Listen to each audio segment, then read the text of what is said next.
வட்டு நடுவே வளர்கின்ற மாணிக்க மொட்டு நுழையில் முளைக்கின்ற முத்தே போல் வட்டு நடுவே வளர்கின்ற மாணிக்க மொட்டு நுழையில் முளைக்கின்ற முத்தே போல் சொட்டு சொட்டு என துளிக்க துளிக்க என் குட்டன் வந்து என்னை புறம் புல்குவான் கோவிந்தன் என்னை புறம் புல்குவான் சொட்டு சொட்டு என துளிக்க துளிக்க என் குட்டன் வந்து என்னை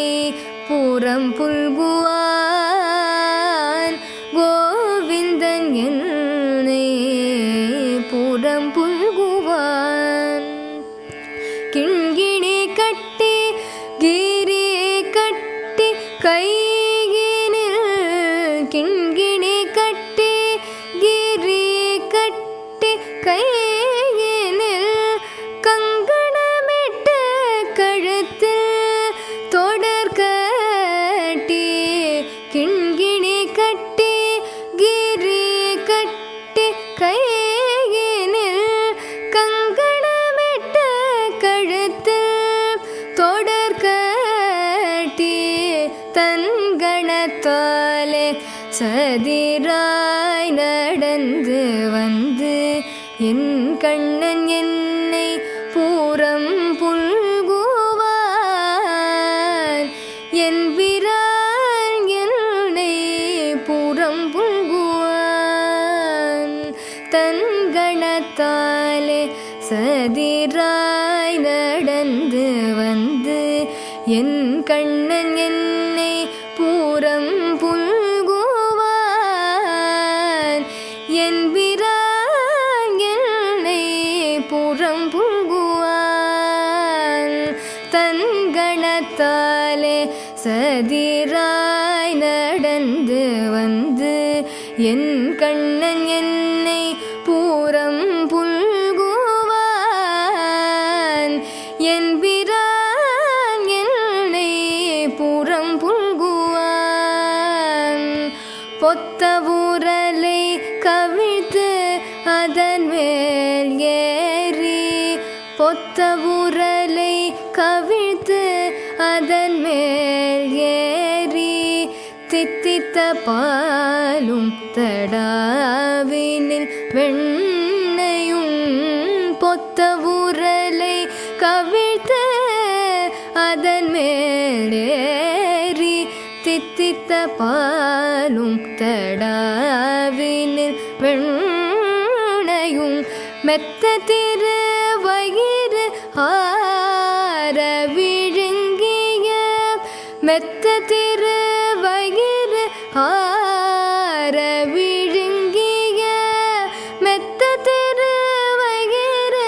ஆர விழுங்கிய பத்தன் வந்து என்னை புறம் புல்குவான் அத்தன் வந்து என்னை புறம் புல்குவான் ஆழியான் என்னை புறம் புல்குவான் அத்தன் வந்து என்னை புறம் புல்குவான் ஆழியான் என்னை புறம் புல்குவான் ஆழியான் என்னை புறம் புல்குவான் மூத்தவை காண முதுமணல் குன்று ஏறி கூத்து வந்து ஆடி குழலால் இசை பாடி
ஜன்மாத்யஸ்ய யதோன்வயாதிதரதஸ்ய அர்த்தேஷு அபிஜ்ஞஸ்வராட் தேனே பிரம்மஹ்ருதாய ஆதிகவயே முஹ்யந்தி யத்சூரயாம் தேஜோ வாரிமிருதாம் யதா வினிமயோ யத்ர த்ரிசர்கோ மிருஷாம் தாம்னா ஸ்வேன சதா நிரஸ்தகுஹகம் சத்யம் பரம் தீமஹி. வாமனாவதாரம் முடிஞ்சு 24வது அத்தியாயம் அஷ்டமஸ்கந்தத்தில் முதல் அவதாரம்னு சொல்லப்படுற மத்ஸ்யாவதாரத்தை பற்றி. அவதாரம் முதல் அவதாரம் மத்ஸ்யாவதாரமானாலும் மத்ஸ்யாவதாரம் அஷ்டமஸ்கந்தத்தில் தான் வருது, பின்னால் தான் வருது. அவதார கதாம் ஆத்யாம் மாயா மத்ஸ்ய விடம்பனம். மாயா மத்ஸ்யம், ஒரிஜினல் மத்ஸ்யம் இல்லை, அது பகவானோட ஒரு இந்திரஜால, ஒரு மாய.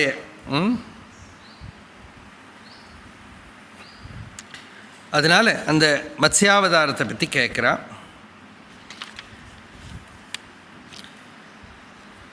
மத்ஸ்யங்கிறது ஜலஜந்து இல்லையா, ஜலத்துக்குள்ளே போகிறது. அந்த ஜலத்தில் அதோட சுபாவம் என்னன்னாக்கா அதுக்கு ஒரு ரூட்டெல்லாம் கிடையாது. ஆகாசத்தில் பறக்கிற பட்சிக்கும் ரூட்டு கிடையாது. ரூட்டு கிடையாதுன்னா நம்ம கண்ணுக்கு ரூட்டு தெரியாது, அவளுக்கு ரூட்டு இருக்கும். இப்போ ஃப்ளைட்டு கூட ஒரே ரூட்டில் போகும்பா, நமக்கு ரூட்டு தெரியாதே, மத்ஸ்யத்துக்கு தெரியும். அதுக்கு ஏதோ ஒரு வழியில் ரூட்டு கண்டுபிடிக்க தெரியும். அதுபோல் சம்சாரத்துக்குள்ளேருந்து வெளியில் போகிறதுக்கு இருக்கிற வழியும் குரு காட்டுறதும் மத்ஸ்ய மார்க்கம், விஹங்கம மார்க்கம் எல்லாம் சொல்லுவா. அதுக்கு மத்ஸ்யம் தண்ணியில் போகிற ரூட்டு மாதிரியும் பக்ஷி ஆகாசத்தில் போகிற ரூட்டு மாதிரியும் வெளியிலலாம் தெரியாது. அதனால் இங்கே பகவான் மத்ஸ்யாவதாரம் எடுத்தார் அப்படிங்கிற போது இங்கே ஒரு புறமே வெளியில் பார்த்தோம்னா ஒரு கதை இருக்குது. அதோட சூக்ஷ்மம் குரு தத்துவம் தான். இதுக்கு ஒரு கதை சொல்கிறது. சத்யவிரதன்னு ஒரு ராஜா, அவர் வைகையில் தபஸ் பண்ணின்னு இருக்கார், மதுரையில். கிருத்தமாலான்னு பேர் அந்த நதிக்கு. அந்த கிருத்தமாலா நதியில் அவர் தபஸ் பண்ணின்னு இருக்கார். அந்த நதிக்கரையில் நதியில் இப்படி அர்க்கியம் கொடுக்க கையில் ஜலம் எடுத்தால் பிளக்குன்னு ஏதோ ஒன்று விழுந்தது ஜலத்தில்.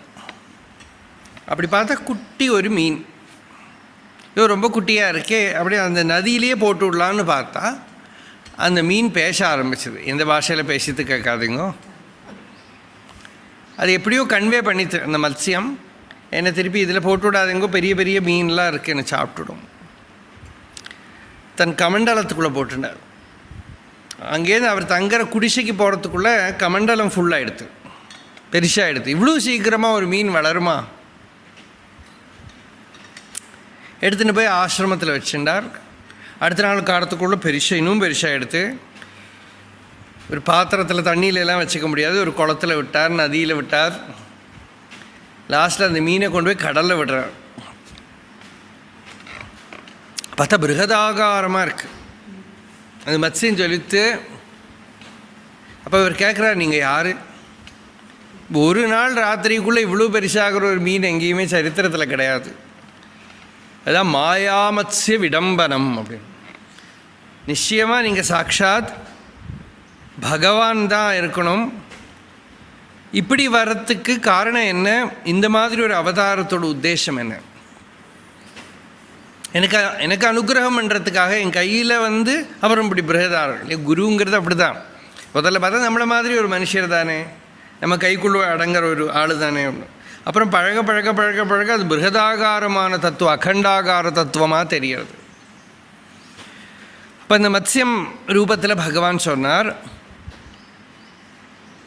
ஹே ராஜரிஷே, நான் இப்போ முன்னாடி இந்த மாதிரி தரிசனம் கொடுத்தேன். இன்றைக்கி 7வது நாளைக்கு பிரளயம் வந்துடும். அந்த பிரளயத்தில் பிரபஞ்சம் பூராவும் தண்ணி கடியில் போயிடும். ஒரு நாவம் வரும், படகு, அதில் ரிஷிகள்லாம் இருப்பா. அடுத்த கல்பத்துக்கு வேண்ட விதைகள்லாம் இருக்கும். அந்த படகுல நீ ஏறிக்கோ, அப்போ நான் வருவேன். இந்த மத்ஸ்யத்துக்கு இந்த சில இதுக்கு கொம்பு இருக்குமே, இந்த மாதிரி கொம்பு இருக்குது, அதில் அந்த படகை கட்டி நான் உங்களை சேஃபாக அழைச்சின்னு போகிறேன். இவர் சொன்னார். அப்படியே யாருக்கு கொஞ்ச நேரம் தியானத்தில் உட்கார்றதுக்குள்ளே 7வது நாள் ஆயிடுத்து. ஒரு சப்தாகம் ஒரே ஃப்ளட் வந்து கொடுத்து எல்லாம் தண்ணி வந்து நிரம்பி கொடுத்து சொன்ன மாதிரி அந்த படகு வந்தது. ரிஷிகள்லாம் இருந்தால் அந்த மத்ஸ்யம் வந்தது. இவர் அதில் ஏறி உட்காந்துக்கிறார். இவர் அழைச்சின்னு அந்த மத்ஸ்யம் போகிறது. போகிற வழியில் இவர் கேட்குற கேள்விகளுக்கெல்லாம் பதில் சொல்கிறார். விவிருத்தம் ஹிருதி. எப்படி பதில் சொல்கிறாருன்னா, உத்தம குருக்கிட்ட அப்படி தான், நம்ம கேள்வி கேட்கணும், அப்படி தான் பதில் நமக்குள்ளேயே வரும். விவிருத்தம் ஹிருதி. அவர் ஏதாவது சொல்லணுங்கிறது கூட இல்லை. அவர் கண்ணாடி மாதிரி ரிஃப்ளெக்ட் பண்ணின்னு இருப்பார். நமக்குள்ள ஒரு சந்தேகம் வருது, பதில் அவர்கிட்டேருந்து வரும். பல விதத்தில் வரும். ஒன்று வந்து அவர் வேறு யாருக்கோ சொல்லிக் கொடுக்கறது நமக்கு பதிலாக இருக்கும். இன்னொன்று டைரெக்டாக உபதேசம் பண்ணலாம். இன்னொன்று மௌனத்திலேயே வரலாம். எப்படி வேணால் இருக்கலாம். அது என்ன குஞ்சு சுவாமி சொல்லியிருக்காரு, என்னென்ன விதம், 3-4 விதம் சொன்னார். பல வழியில் குரு உபதேசம் பண்ணுவார். அதில் சொல்லியிருக்காரு. அதில் இது மாதிரி ஒருத்தருக்கு சொல்கிறத வர்றது, டைரெக்டாக உபதேசம் பண்ணி வர்றது, இதெல்லாம். அப்போது அந்த அப்படி உபதேசம் பண்ணி உள்ள உபதேசத்தோட பலம் என்ன? நான் ஆத்மா, நான் பூர்ண வஸ்துங்கிற பிரத்யபிக்ஞா தான். அந்த ஹிருதய கிரந்தி ஜீவ அகந்தை அஜ்ஞானம் முடித்து அவந்து போயிடுது. சாட்சாத்காரம் ஏற்பட்டுடுது. எத்தனையோ ஜென்மாவாக பாடுபட்டு அடைய முடியாத விஷயம் இப்படி அடைஞ்சுட்டு. அப்போ அந்த குருக்கிட்ட வர பக்தி, அவர் ஸ்துதி பண்ணுறார். அந்த ஸ்துதி தான் மத்ஸ்யாவதார ஸ்துதி. ரொம்ப முக்கியமான ஸ்துதி பாகவதத்தில்.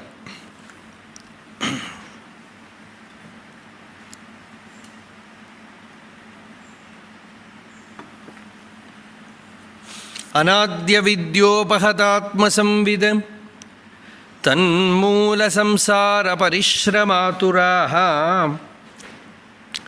யத்ருச்சயேஹோபஸ்ருதா யமாப்னுயுஹு விமுக்திதோ நஹ பரமோ குருர்பவான். நஹ பரமஹா குருஹு பவான். நீங்கள் வந்து எங்களுக்கு பரமாச்சாரியர். அந்த குரு என்ன பண்ணுறார்? முக்தி தஹா, முக்தியை கொடுக்குறாராம். அது குருவால் எப்படி முக்தி கொடுக்க முடியும், மோட்சம் கொடுக்க முடியுமா? அப்படி ஏதாவது ஒரு ட்ரிக் இருக்கானா? அப்படியெல்லாம் யாருக்கு, எந்த பகவானுக்கு, ஈஸ்வரனுக்கும், குருவுக்கும் ஒன்றும் மோட்சம் கொடுக்க முடியாது. அப்படி மோட்சம் கொடுக்குற வஸ்துவாக இருந்தால் அது பொய். மோட்சங்கிறது ஆத்மாவோட ஸ்வரூபம். அது நம்ம தெரிஞ்சுக்காமல் இருக்கிறதுனால இப்படி காட்டி கொடுக்குற அப்படித்தான் இது நீ. அதனால் நித்தியமான வஸ்து. அப்போ நித்தியமான அனுபூதி இல்லையா? அப்படி காட்டி கொடுக்குற. அப்போ என்னென்ன மோட்சத்தை, முக்திங்கிறது நம்ம ஸ்வரூபம்னு காட்டுறது என்ன? குரு காட்டுறதுக்கு முன்னாடி அது இருக்குது, குரு காட்டினதுக்கு அப்புறமும் இருக்குது. நித்தியம், அது நித்தியமான அனுபவம். அதனால் முக்திதகான எப்படி அவித்யா நிவர்த்தி பண்ணி, அநாதி அவித்யா உபஹதாத்ம சம்வித. அந்த அவித்யை எப்போ தொடங்கிட்டு தெரியாது. அவித்யினால் என்னாச்சு? ஆத்மா மறைஞ்சு போயிடுது. ஆத்ம ஞானமும் எல்லாருக்குள்ளேயும் இருக்குது, மறைஞ்சு போயிடுது. யாருக்கு தான் நான் இருக்கேன்னு தெரியாது, எல்லாருக்கும் தெரியும். அவனவனோட இருப்பு எல்லாருக்கும் தெரியும். ஆனால் இது ஆத்மா, இது நித்திய முக்தமான வஸ்துன்னு தெரியலை இல்லையா? சகஜமாக இருக்கிற சாதாரணமான நிலை தான் பூர்ண நிலைன்னு எவ்வளோ பேருக்கு தெரியும்? நம்ம நினச்சின்னு இருக்கோம் அதில் ஏதோ இமோஷன் வரணும், ஒரு அவுட் பஸ்ட் வரணும், எக்ஸ்ப்ளோஷன் வரணும், இடி வெட்டு வரணும், மழை பெய்யணும், வெயில் அடிக்கணும், என்னவோ நினச்சின்னு இருக்கோம் இல்லையா? அதெல்லாம் வந்து போகிறது தானே சர்வசாதாரணமாக. இப்போ பகவான் ரமண பகவான் சொல்கிற ஒரு பெரிய மகா வாக்கியம்னு சொல்லுவேன் நான். அதுக்கு என்ன மகா வாக்கியம்னா, இப்போ எது இருக்கோ அதுதான் எப்பவும் இருக்கு. போய் இப்போ எது இல்லையோ அது எப்பாவது வந்தால் போயிடும், உண்மை இல்லை. அந்த சகஜமாக இருக்கிற சத், நான் இருக்கேன் அப்படின்னு தெரியறது இல்லையா, அதுதான் ஆத்மா, அதுதான் ஈஸ்வரன், அதுதான் சிவன், அதுதான் விஷ்ணு. அகம் ஆத்மா குடாகேஷ அப்படின்னு கீதையில் பகவான் சொன்னார். அதுதான் மகா வாக்கியம், அதோடு முடிஞ்சு போச்சு. நான் எல்லாருக்குள்ளே ஆத்மாவாக இருக்கேன், இந்த அறிவு தான் பூர்ணம். இவ்வளவு சிம்பிளாக இருந்து ஏன் தெரியலை? தெரியாததுக்கு காரணம் என்ன? அந்யாபினிவேஷம். நமக்கு கொஞ்சம் விளையாடணும்னு ஆசை இருக்கிற வர நம்ம விளையாடிகிட்டே இருப்போம். அப்போ என்ன, இந்த உண்மைக்கு இம்பார்ட்டன்ஸ் கொடுக்க மாட்டோம், சத்துக்கு இம்பார்ட்டன்ஸ் கொடுக்க மாட்டோம். சத்தியத்தில் என்டர்டெயின்மெண்ட் கிடையாது. ஸோ உனக்கு என்டர்டெயின்மெண்ட் விளையாட்டு வேணுமா? லோகவத்து லீலா கைவல்யம். விளையாடணுன்னா ரெண்டு வேணும், துவந்துவம்னு பேர் அதுக்கு. இன்னொருத்தன் இருந்துட்டு தான் விளையாட்டு. அதனால் இன்னொருத்தர் வேணும், இரட்டை. அந்த இரட்டையே பொய் இல்லையா? அதனால் நித்தியமாக இருக்கிற ஆத்மா எப்போ ஒத்துக்கிறான்னாக்கா இரட்டையெல்லாம் போரும், எல்லாம் துன்பம், தானாக இருக்கணும்னு விரும்புகிறத அவன் ஆத்ம ஞானத்தை ஒத்துக்கிறான். குருக்கிட்ட அதை கேட்டு தெரிஞ்சுக்கிறான். அது தெரிஞ்சுக்காட்டா என்ன ப்ராப்ளம்? தன் மூல சம்சார பரிசிரம ஆதுராக. சம்சாரத்தில் பரிசிரமம் இல்லையா? பரிசிரமம்னா என்ன? காளமாடு லோடு தூக்குற மாதிரி தூக்கிகிட்டே இருக்கோம். நம்ம எத்தனை காரியம் பண்ண வேண்டியிருக்கு, என்னெல்லாம் டென்ஷன், என்னெல்லாம் டிப்ரெஷன் ஒருத்தரோட மூஞ்சியில் இல்லையா? இப்படியே ஒரு ரயில்வே ஸ்டேஷனில் போய் பார்த்தா ஆஃபீஸுக்கு போகிற வேலையெல்லாம் பாருங்கள், என்ன சீரியஸ்னஸ், என்ன என்னவோ எடுத்து மலையை மறிக்க போகிறோம் நம்ம இல்லையா? அப்படி தானே இருக்கும். ஞானிகளை எப்படி தெரிகிறது? அவள் சகஜமாக சாந்தமாக ஒரு இட்டர்னல் ஹாலிடேயில் இருக்கா.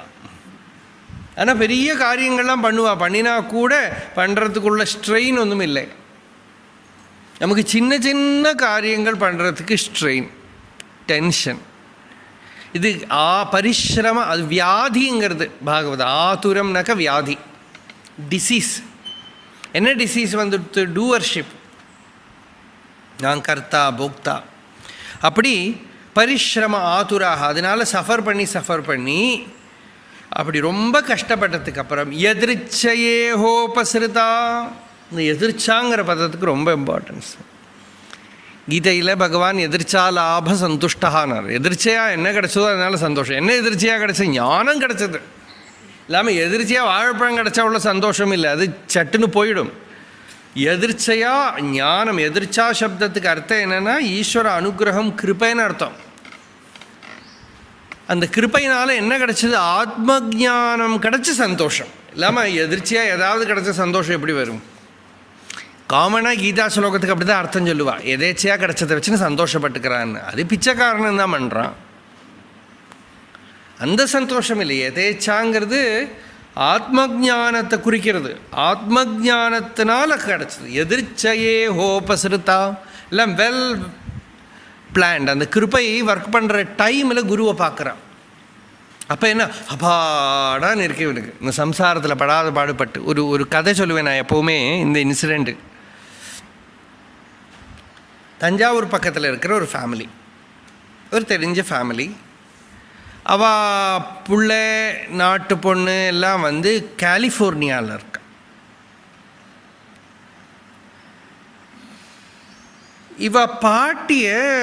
பாட்டிக்கு கொஞ்சம் இந்த மாதிரி விஷயங்கள்லாம் இன்ட்ரெஸ்ட் உண்டு. பாட்டி நல்லா காஷாயெல்லாம் போட்டுண்டு இருக்கிற பாட்டி தான். ஆனால் பாட்டிக்கு இங்கிலீஷும் ஒன்றும் தெரியாது, தமிழ் தான் தெரியும். ஆனால் பாட்டி சொல்லிகிட்டே இருந்தாடே, என்னையும் கொஞ்சம் கூட்டிகிட்டு போடா, அந்த ஊர்லாம் காட்டி கொடுடா சொல்லிட்டு ரொம்ப சொல்லிகிட்டு இருந்தா.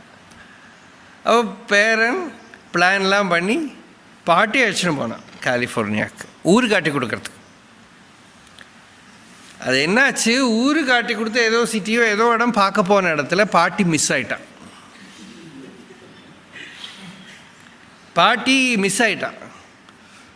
இவா வர தேடின்னு இருக்கா. பாட்டி ஒரு இடத்துல நின்று இருக்கிற சாமியெல்லாம் கூப்பிட்டு அழுதுன்னு இருக்கா. வரவா போகிறவா ஆறாவது கவனிப்பாளா அந்த ஊரில் யார்கிட்ட சொல்கிறது தெரியல. பாட்டி பேசுகிறது அவளுக்கு புரிய மாட்டேங்கிறது, அவள் பேசுகிறது பாட்டிக்கு புரிய மாட்டேங்கிறது. பையனா அவள் எங்கேயோ மிஸ் ஆகிட்டா, இங்கே இருந்துட்டு இருக்கிறவன் அப்பனே வாடா போடான்னு கூப்பிட்டு இருக்கிற சுவாமியெல்லாம் கூப்பிட்டு பாட்டி அங்கே உட்காந்து தெருவில் உட்காந்து அழுதுண்டே இருக்கா. இருக்கிற சுவாமிக்கெல்லாம் வேண்டிண்டாச்சு. இவாளுக்கும் டோட்டலி மிஸ் ஆகிடுத்து, பிடியே கிடைக்கல எங்கே போச்சுன்னுட்டு. ஏதோ ஒரு இடத்துல மாட்டின்னு விட்டான். அப்படி பாட்டி அழுதுன்னு இருக்கிறத சட்டுன்னு யாரோ ஒருத்தர் முன்னாடி வந்து நின்றான். பார்த்தா இந்த பாட்டியோட பிறந்த ஊரில் இருக்கிற ஒருத்தர், பிறந்தாத்து சைடில் இருக்கிற ஒருத்தர் அங்கே இருக்கார் தெரியும். அவன் எதிர்ச்சியாக வந்து இந்த எலக்ட்ரிக் ட்ரெயினில் எதுலேயோ வந்து இறங்கி வந்திருக்கான். வந்து பார்த்தா இந்த பாட்டி இங்கே உட்காந்து அழுதுன்ட்ருக்கா. அவனுக்கு ஒரே ஷாக்கு. பாட்டிக்கு அபாடான்னு தேவலோகம் போன மாதிரி ஒரு ஃபீலிங். ஏன்னா என்ன ஆச்சு இன்சிடென்ட் சொன்னால் உடனே அவன் ஃபோன் பண்ணி எல்லாம் அரேஞ்ச் பண்ணி கூட்டிகிட்டு போய் பாடா தெய்வம் வந்தது முன்னாடின்னு இல்லையா. இப்போ இது மாதிரி தான் ஒரு சம்சாரத்தில் மாட்டின்னு ஜீவனோட கதியும். நம்ம பேசுகிற பாஷை அவளுக்கு புரிய மாட்டேங்கிறது, அவள் பேசுகிற பாஷை நமக்கு புரிய மாட்டேங்கிறது, நமக்கு வேண்டியவா யாரும் இல்லை. அப்படி மாட்டின்னு இருக்கிற இடத்துல இந்த பிறந்தாத்துக்காரன் வந்து நிற்கணும். அந்த சத்குரு வந்து எங்கேருந்தோ வந்து அப்பாடா நான் இருக்கேன்டான்னு சொல்கிறத ஹாவு, அதுதான் சாமகானம். ஏதத் சாமகாயன் ஆஸ்தே ஹா வூஹா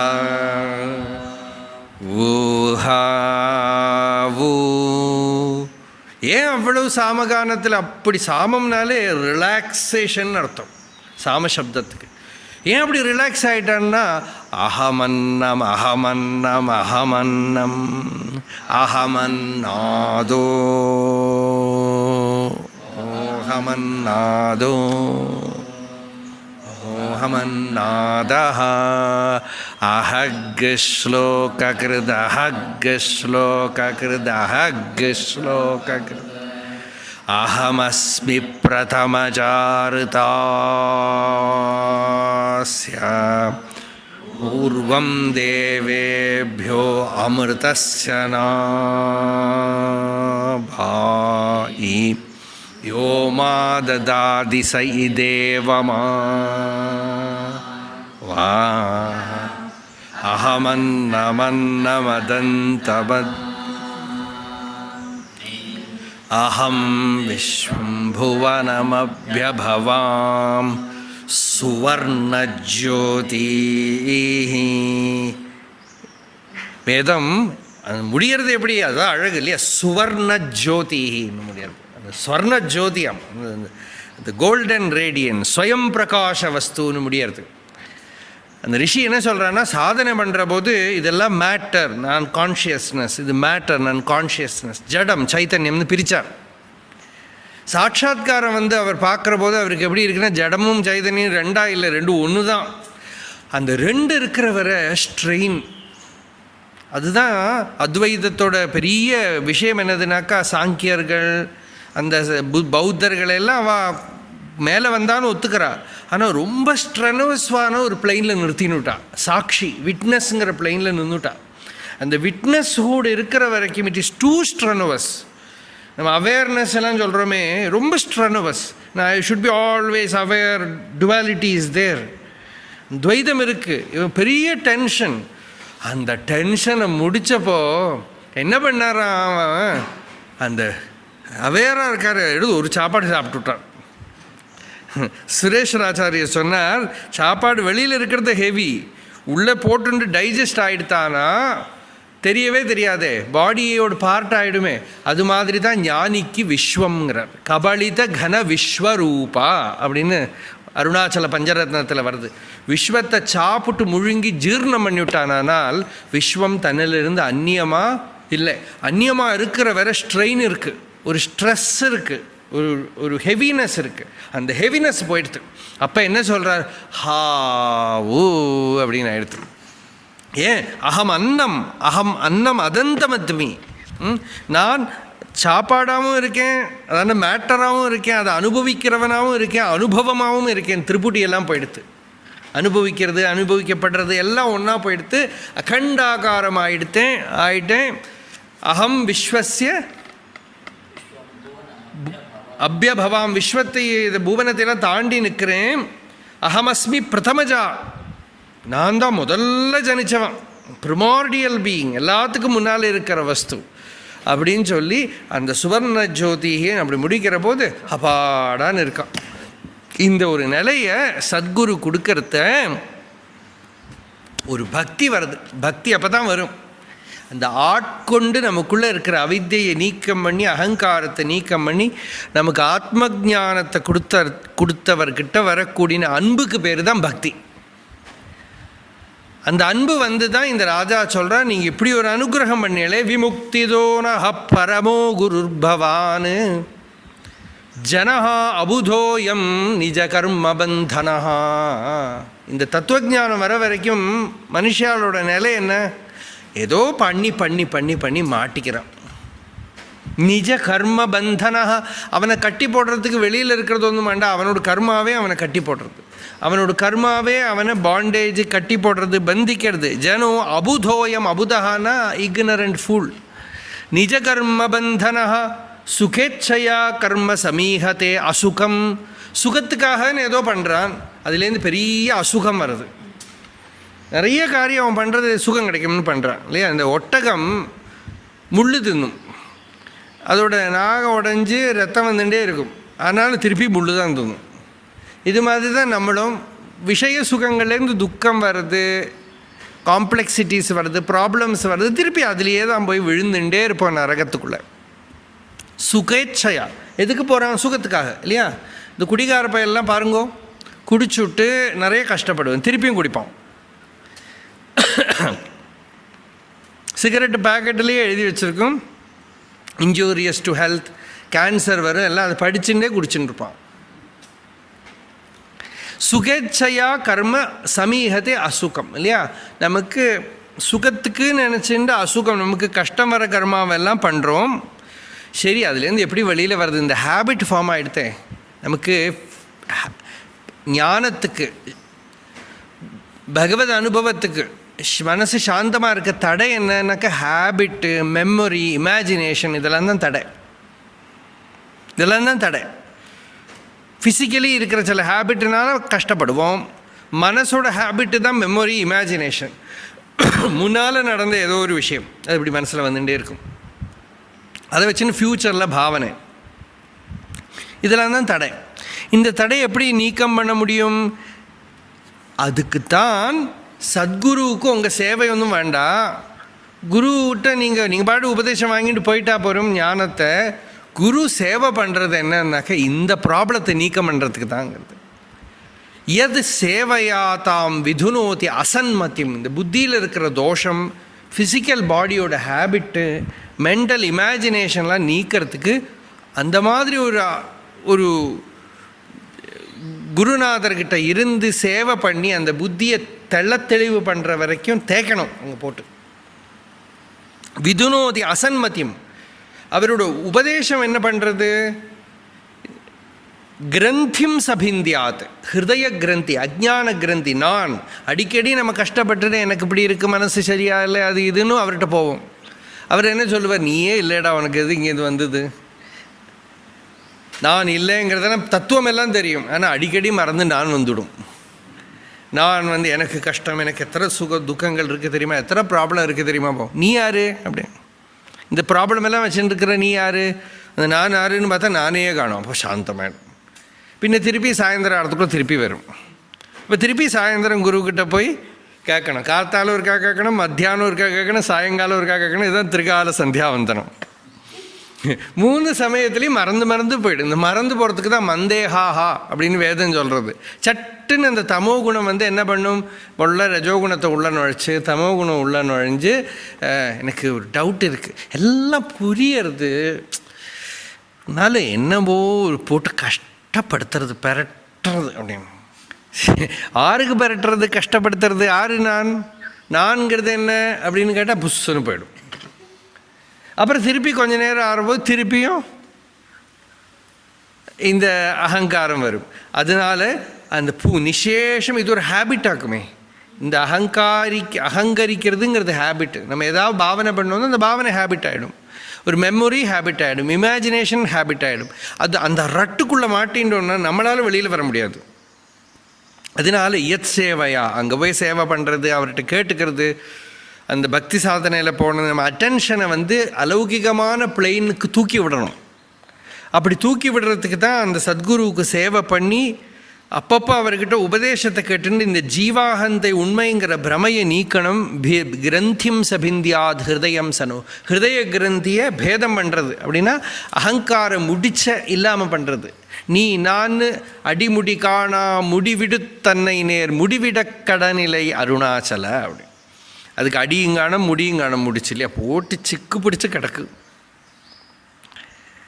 அது எங்கே அவுக்கணும்னு தெரியல. திருப்பி திருப்பி நான் நான் நான் நான் நான் நானுன்னு வந்துட்டே இருக்கும். எல்லாம் தெரிஞ்சாலும் இந்த நான் வரும், திருப்பி நான் வரும். அப்போ மனன நிதித்தியாசனம்ங்கிறது என்னதுன்னா கொஞ்ச நேரம் அந்த நான் இல்லாமல் இருக்கும், திருப்பி நான் வரும். நான் நிசேஷம் இல்லாமல் ஆயிட்டான சாட்சாத்காரம். ஸ்ரவணம்ங்கிறது என்னது, குரு சொல்கிறார் நான்கிறது இல்லை, இருக்கிறது ஒரு ஆத்ம வஸ்து தான். குரு சொல்கிறத கேட்குறோம், அது ஸ்ரவணம். அது நான்கிறது சரீராதிகள் இல்லை, நான்கிறது யார், நான்கிறது என்ன, அதோட ஸ்வரூபம் என்ன அப்படின்னு விசாரம் பண்ணி நான் எங்கே உதிக்கிறது, அந்த அகங்காரத்தோட ஸ்வரூபம் என்னன்னு தேடுறது மனனம். அகங்காரம் உதிக்காத நிலையில் கொஞ்ச நேரம் இருக்கிறது நிதித்தியாசனம். அகங்காரம் உதிக்காமவே ஆயிட்டான சாட்சாத்காரம். ஆனால் நிதித்தியாசன பிளெயினில் தான் பெரும்பாலும் இருப்போம்.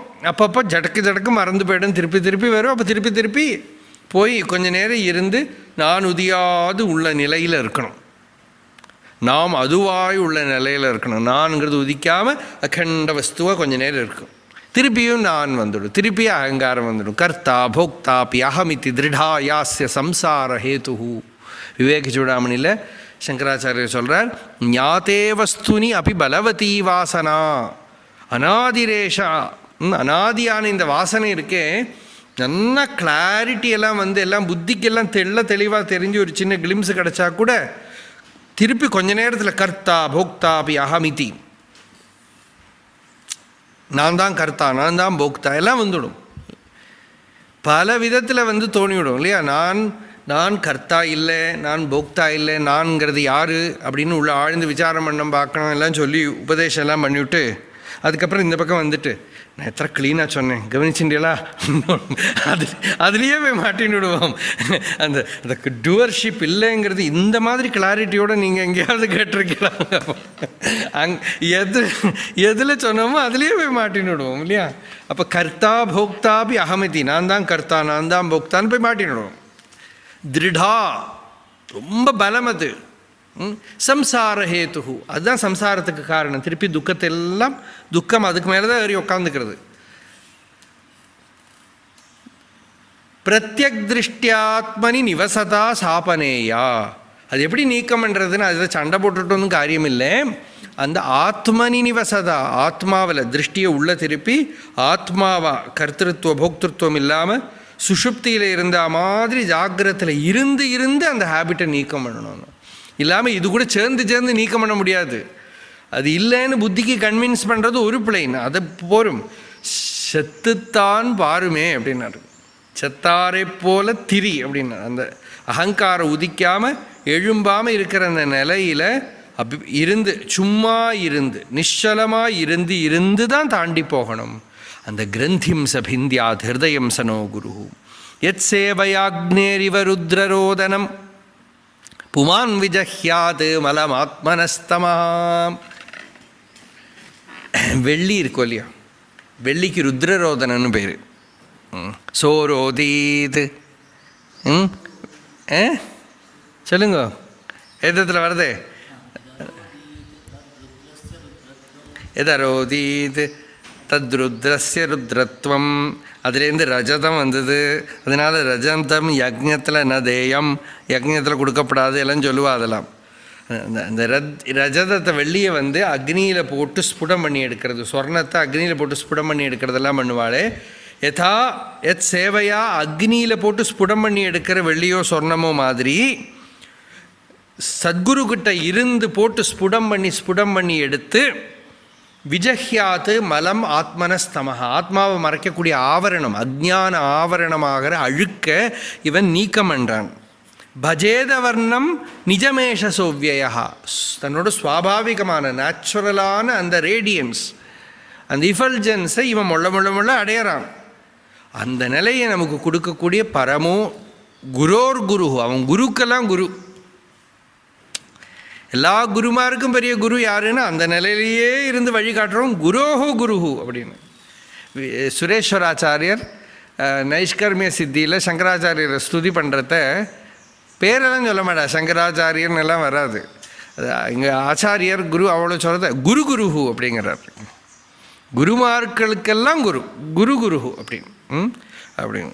அதனால் குரோர் குரு ந யத் பிரசாதாயுத பாகலேஷம் அந்யே ச தேவா குரவோ ஜனா ஸ்வயம் கர்த்தும் சமேதாக பிரபவந்தி பும்சஹ தமீஸ்வரம் த்வாம் சரணம் பிரபத்யே அசக்ஷுரந்தஸ்ய யதாக்ரணீஹி கிருதஹ.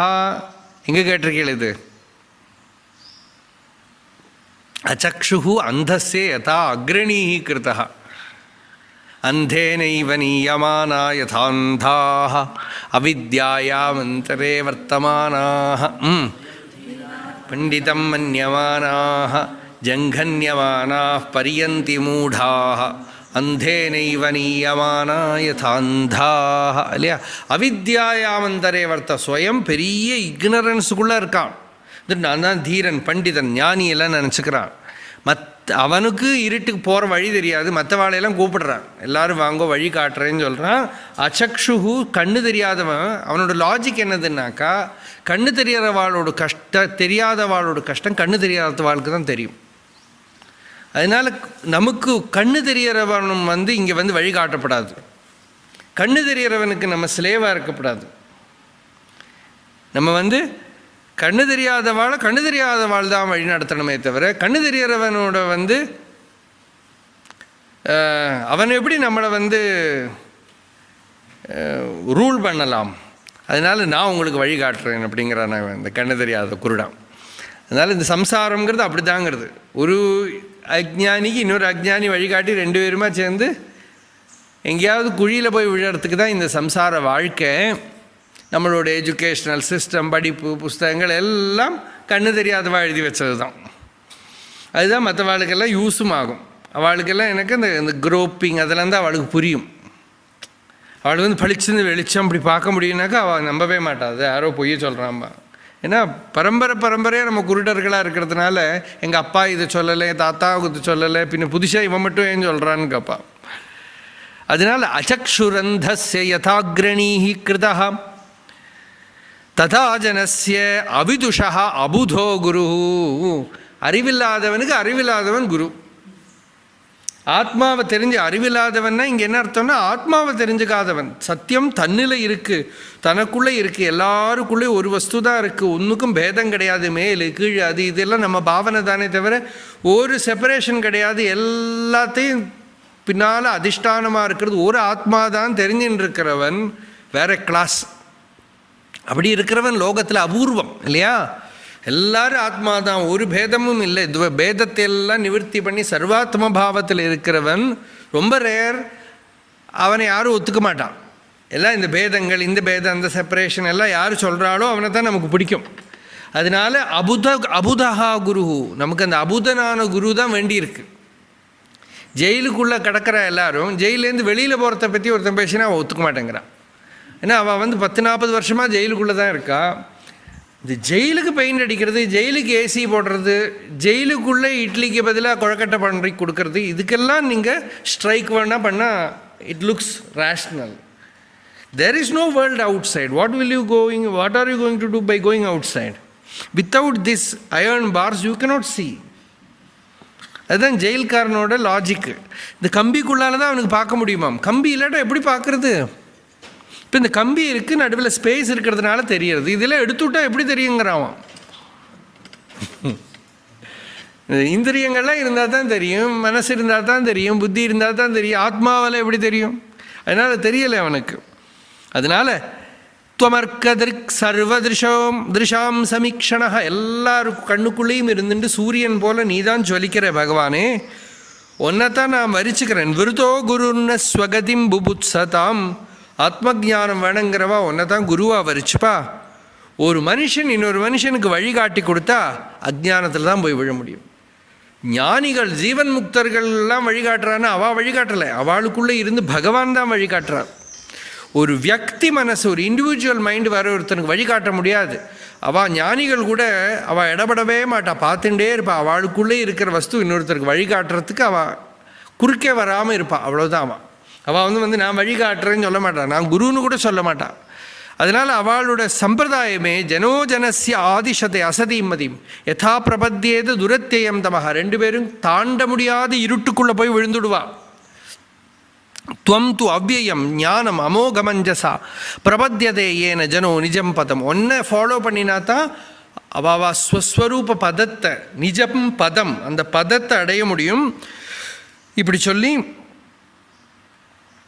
ஹிருதயத்திலேயே சந்தம் ஹிருதி சந்தம் ந ஜானாதி பத்த காமஹா. ஆசையினால் ஹிருதயத்துக்குள்ளே விளங்கக்கூடிய ஆத்மாவான ஒன்றை காண மாட்டேங்கிறா.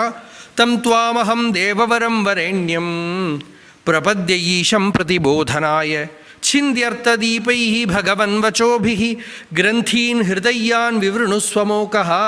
ஏ ஸ்வயம் பிரகாச வஸ்துவாக இருக்கிற பகவானே, எனக்கு ஆத்ம ஜானத்தை உபதேசம் பண்ணி என்னோடய ஹிருதயத்தில் இருக்கிற அவித்யா கிரந்தியை நிவர்த்தி பண்ணி என்னை சுதந்திரம் பண்ணுன்னு பிரார்த்தனை பண்ணுறார்.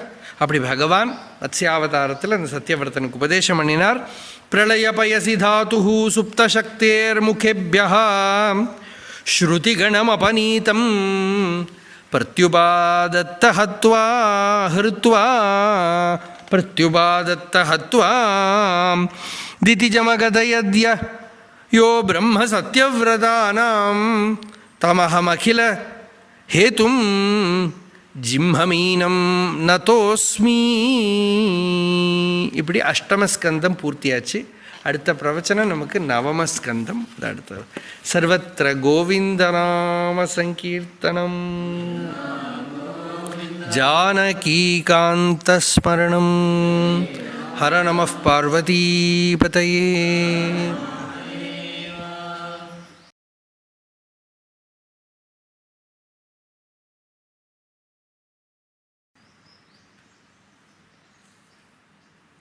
ஓம் நமः பரமர்ஷிभ्यो நமः பரமர்ஷிभ्यः. ஹரி ஓம். அந்தராயதிமிரோபசாந்தயே சாந்தபாவனமச்சிந்த்ய வைபவம் தன்னரம் வபுஷி குஞ்சரம் முகே மன்மஹே கிமபி துந்திலம் மஹः. குருர்பிரம்மா குருர்விஷ்ணுः குருர்தேவோ மகேஸ்வரः. குருः சாக்ஷாத் பரம் பிரம்ம தஸ்மை ஸ்ரீகுரவே நமः. ஈஸ்வரோ குருராத்மேதி மூர்த்திபேத விபாகினே व्योमवद्व्याप्तदेहाय दक्षिणामूर्तये नमः.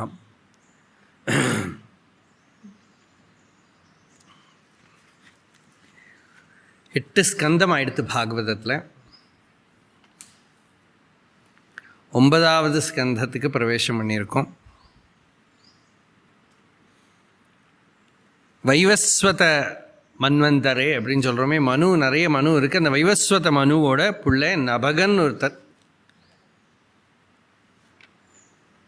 கேட்குற போதே கேட்ட மாதிரி இருக்கும் பேர் வேதத்தில். அவரோட பிள்ளை நாபாகன். அவருக்கு நிறைய பிள்ளைகள்லாம் இருந்தால் நாபாகன் வேதாத்தியனம் பண்ண போனான். போய் வேதாத்தியனம்னா இன்றைக்கி மாதிரி இல்லை, எல்லாம் ரிஷிகள்கிட்ட அத்தியனம் பண்ணுறதில் அவாவாள் தர்சனமான மந்திரங்கள் தான். அதனால் அந்த ஒரு ரிஷி கிட்ட இருந்து வேதாத்தியனம் பண்ணி அவரும் ரிஷி ஆயிட்டார். அதனால் கவிங்கிறது இங்கே பாகவதம்.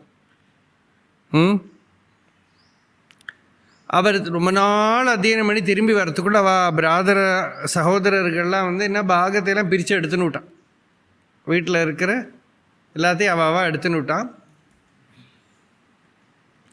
இவர் இவருக்கு என்ன வச்சுருக்கேள் அப்படின்னு கேட்டால் அது அப்பாவை பார்த்துக்கணும், அதுதான் இருக்குது. அதையும் சந்தோஷமாக எடுத்துட்டார். அப்பாவும் ஒரு மந்திர திரஷ்டா தான். அதனால் அவள் அப்பா வந்து சொன்னார், இங்கேருந்து கொஞ்சம் தூரம் போனால் ஒரு அங்கிரச சத்திரம் நடக்கிறது. அந்த அங்கிரச சத்திரத்தில் போய் நல்ல ரிஷிகள்லாம் யாகம் பண்ணின்னு இருக்கா.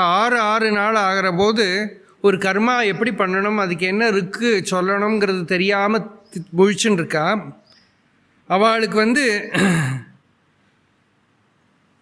வைஸ்வதேவபரமாக இருக்கிற 2 சூக்தங்கள் அவளுக்கு சொல்லிக் கொடு. அதை வச்சு அவள் சொர்க்கத்தை அடைஞ்சுடுவா அப்படின்னு சொல்லி அனுப்புகிறார். இவர் அங்கே போய் அது மாதிரி அந்த 2 சூக்தங்களை அவளுக்கு உபதேசம் பண்ண அவள் ரொம்ப சந்தோஷப்பட்டுன்னு என்ன பண்ணார், இங்கே இருக்கிற என்னென்ன சொத்து இருக்கோ யாகத்துக்கு உபயோகப்படுத்தினதெல்லாம் உங்களுக்கு தான் அப்படின்னு கொடுத்துட்டான். யாக சிஷ்டமானது. சரி, அதை எடுக்கிறதுக்கு அவர் போனதுமே ஒரு பார்க்கறதுக்கு ஒரு விசித்திரமான ரூபமாக கையில் ஒரு தண்டத்தை எடுத்துட்டு ஒரு புருஷன் வந்தார். அங்கே வந்து சொன்னார், இதெல்லாம் எடுக்கப்படாது, இதெல்லாம் என்னோடது. அப்போ இவர் சொன்னார், இதெல்லாம் இவ தந்திருக்காளே, எனக்கு கொடுத்தாளே. அப்போது அவர் சொன்னார், எங்கே யாகம் நடந்திருக்கோ அதோட மிச்சமெல்லாம் எனக்கு தான், அதனால் அதை யாருக்கும் தானம் பண்ணுறதுக்கு அர்ஹதை கிடையாது. நாபாகன் ரொம்ப சாத்விகன். சரி, நமஸ்காரம் பண்ணி அப்படியே கிரகத்துக்கு போய் அப்பாட்ட சொன்னார், இந்த மாதிரி நடந்தது. அவள் அப்பா சொன்னால், திரும்பிப்போ, வந்திருக்கிறது ருத்ரன், எங்கெங்கே யக்ஞ சிஷ்டம் இருக்கோ எல்லாம் ருத்ரனோட சிவசொத்தும்போமே. நம்ம இந்த சிவசொத்தை தொடப்படாதும்போமே. அதனால் அது பரமேஸ்வரனோட அவர்கிட்ட க்ஷமாயாஜனம் பண்ணி நமஸ்காரம் பண்ணுன்னு.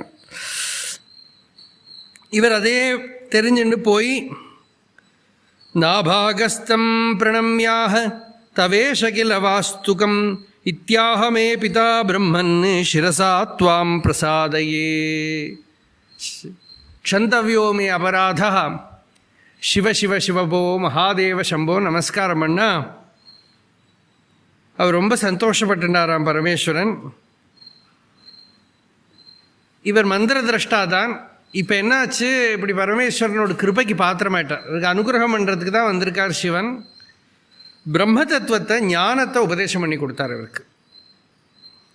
ததாமி தே மந்திரதிருஷே ஞானம் பிரம்ம சனாதனம் கிருஹாண திரவிணம் தத்தம் மத்சத்ரே பரிசேஷிதம்.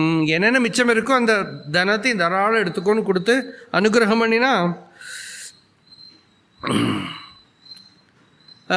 பெரிய தனவந்தனா ராஜாவாக ஆயிட்டான். அந்த பரம்பரையில் தான் இந்த கதையை வந்து காலங்கார்த்தால் எழுந்திருந்து யார் அனுசந்தானம் பண்ணுறாளோ, இந்த போர்ஷன், இந்த சின்ன போர்ஷனை வேதத்தில் வரக்கூடிய கதை இது. நீங்களாம் படிச்சிருக்கீங்க நாபாகனோட கதை. அந்த சத்திரத்தில் அந்த வைஸ்வதேவ இதை யார் அனுசந்தானம் பண்ணுறாளோ, கவிர் பவதி மந்திரஜோ கதிம் செய்வ ததாத்மனா. அவள் வந்து கவியாவா, மந்திரவித்தாவா, ஆத்ம ஜானத்தை சம்பாதிச்சுப்பா அப்படின்னு இந்த குட்டி கதைக்கு பலம். இந்த கதைக்கு சொல்கிறதுக்கு என்னன்னாக்கா, எல்லாத்துக்கும் ஒரு அண்டர் கரண்ட் ஒரு காசு இருக்குது. இந்த நாபாகனோட பிள்ளை தான் அம்பரீஷன். கதை சொல்கிற போது அம்பரீஷன் கதையை சொல்லின்னு போயிடுவோம். சிவன்கிட்டேருந்து உபதேசம் வாங்கின வம்சம் வந்தால் பார்க்கணும். அது சிவன்கிட்டேருந்து அப்பாவுக்கு ஞானோபதேசம் வந்தது, அது பிள்ளைக்கு சகஜமாக வந்துடுது. அப்படி நம்ம சொல்கிறோமே, முண்டகோபனிஷத் சொல்கிறது, நாஸ்யா குலே அப்ரம்மவித் பவதி. என்ன இல்லை, நாஸ்யா பிரம்மவித் குலே பவதி. அவள் குலத்தில் பிரம்மவித் அல்லாதவன் பறக்க மாட்டான் அப்படின்னு. அப்படின்னாக்கா அந்த பரம்பரையில் பிரம்மவித்வத்துக்கு இருக்கிற சான்ஸ், பொட்டென்ஷியல் இருந்துகிட்டே இருக்கும். நம்ம அதனால தானே கோத்திரம் சொல்கிறோம். கோத்திரம் பரம்பரையெல்லாம் சொல்ல என்னென்னா, அந்த ரிஷி பரம்பரையில் வந்திருக்கிறதுனால பிரம்மஜானத்துக்கு இருக்கிற பீஜம் அங்கே இருந்துகிட்டே இருக்குங்கிறதுனால. அதனால் அந்த அம்பரீஷன் வந்து ஜென்மனாவே சாந்தாத்மாவா ராஜரிஷியாக இருந்தான்.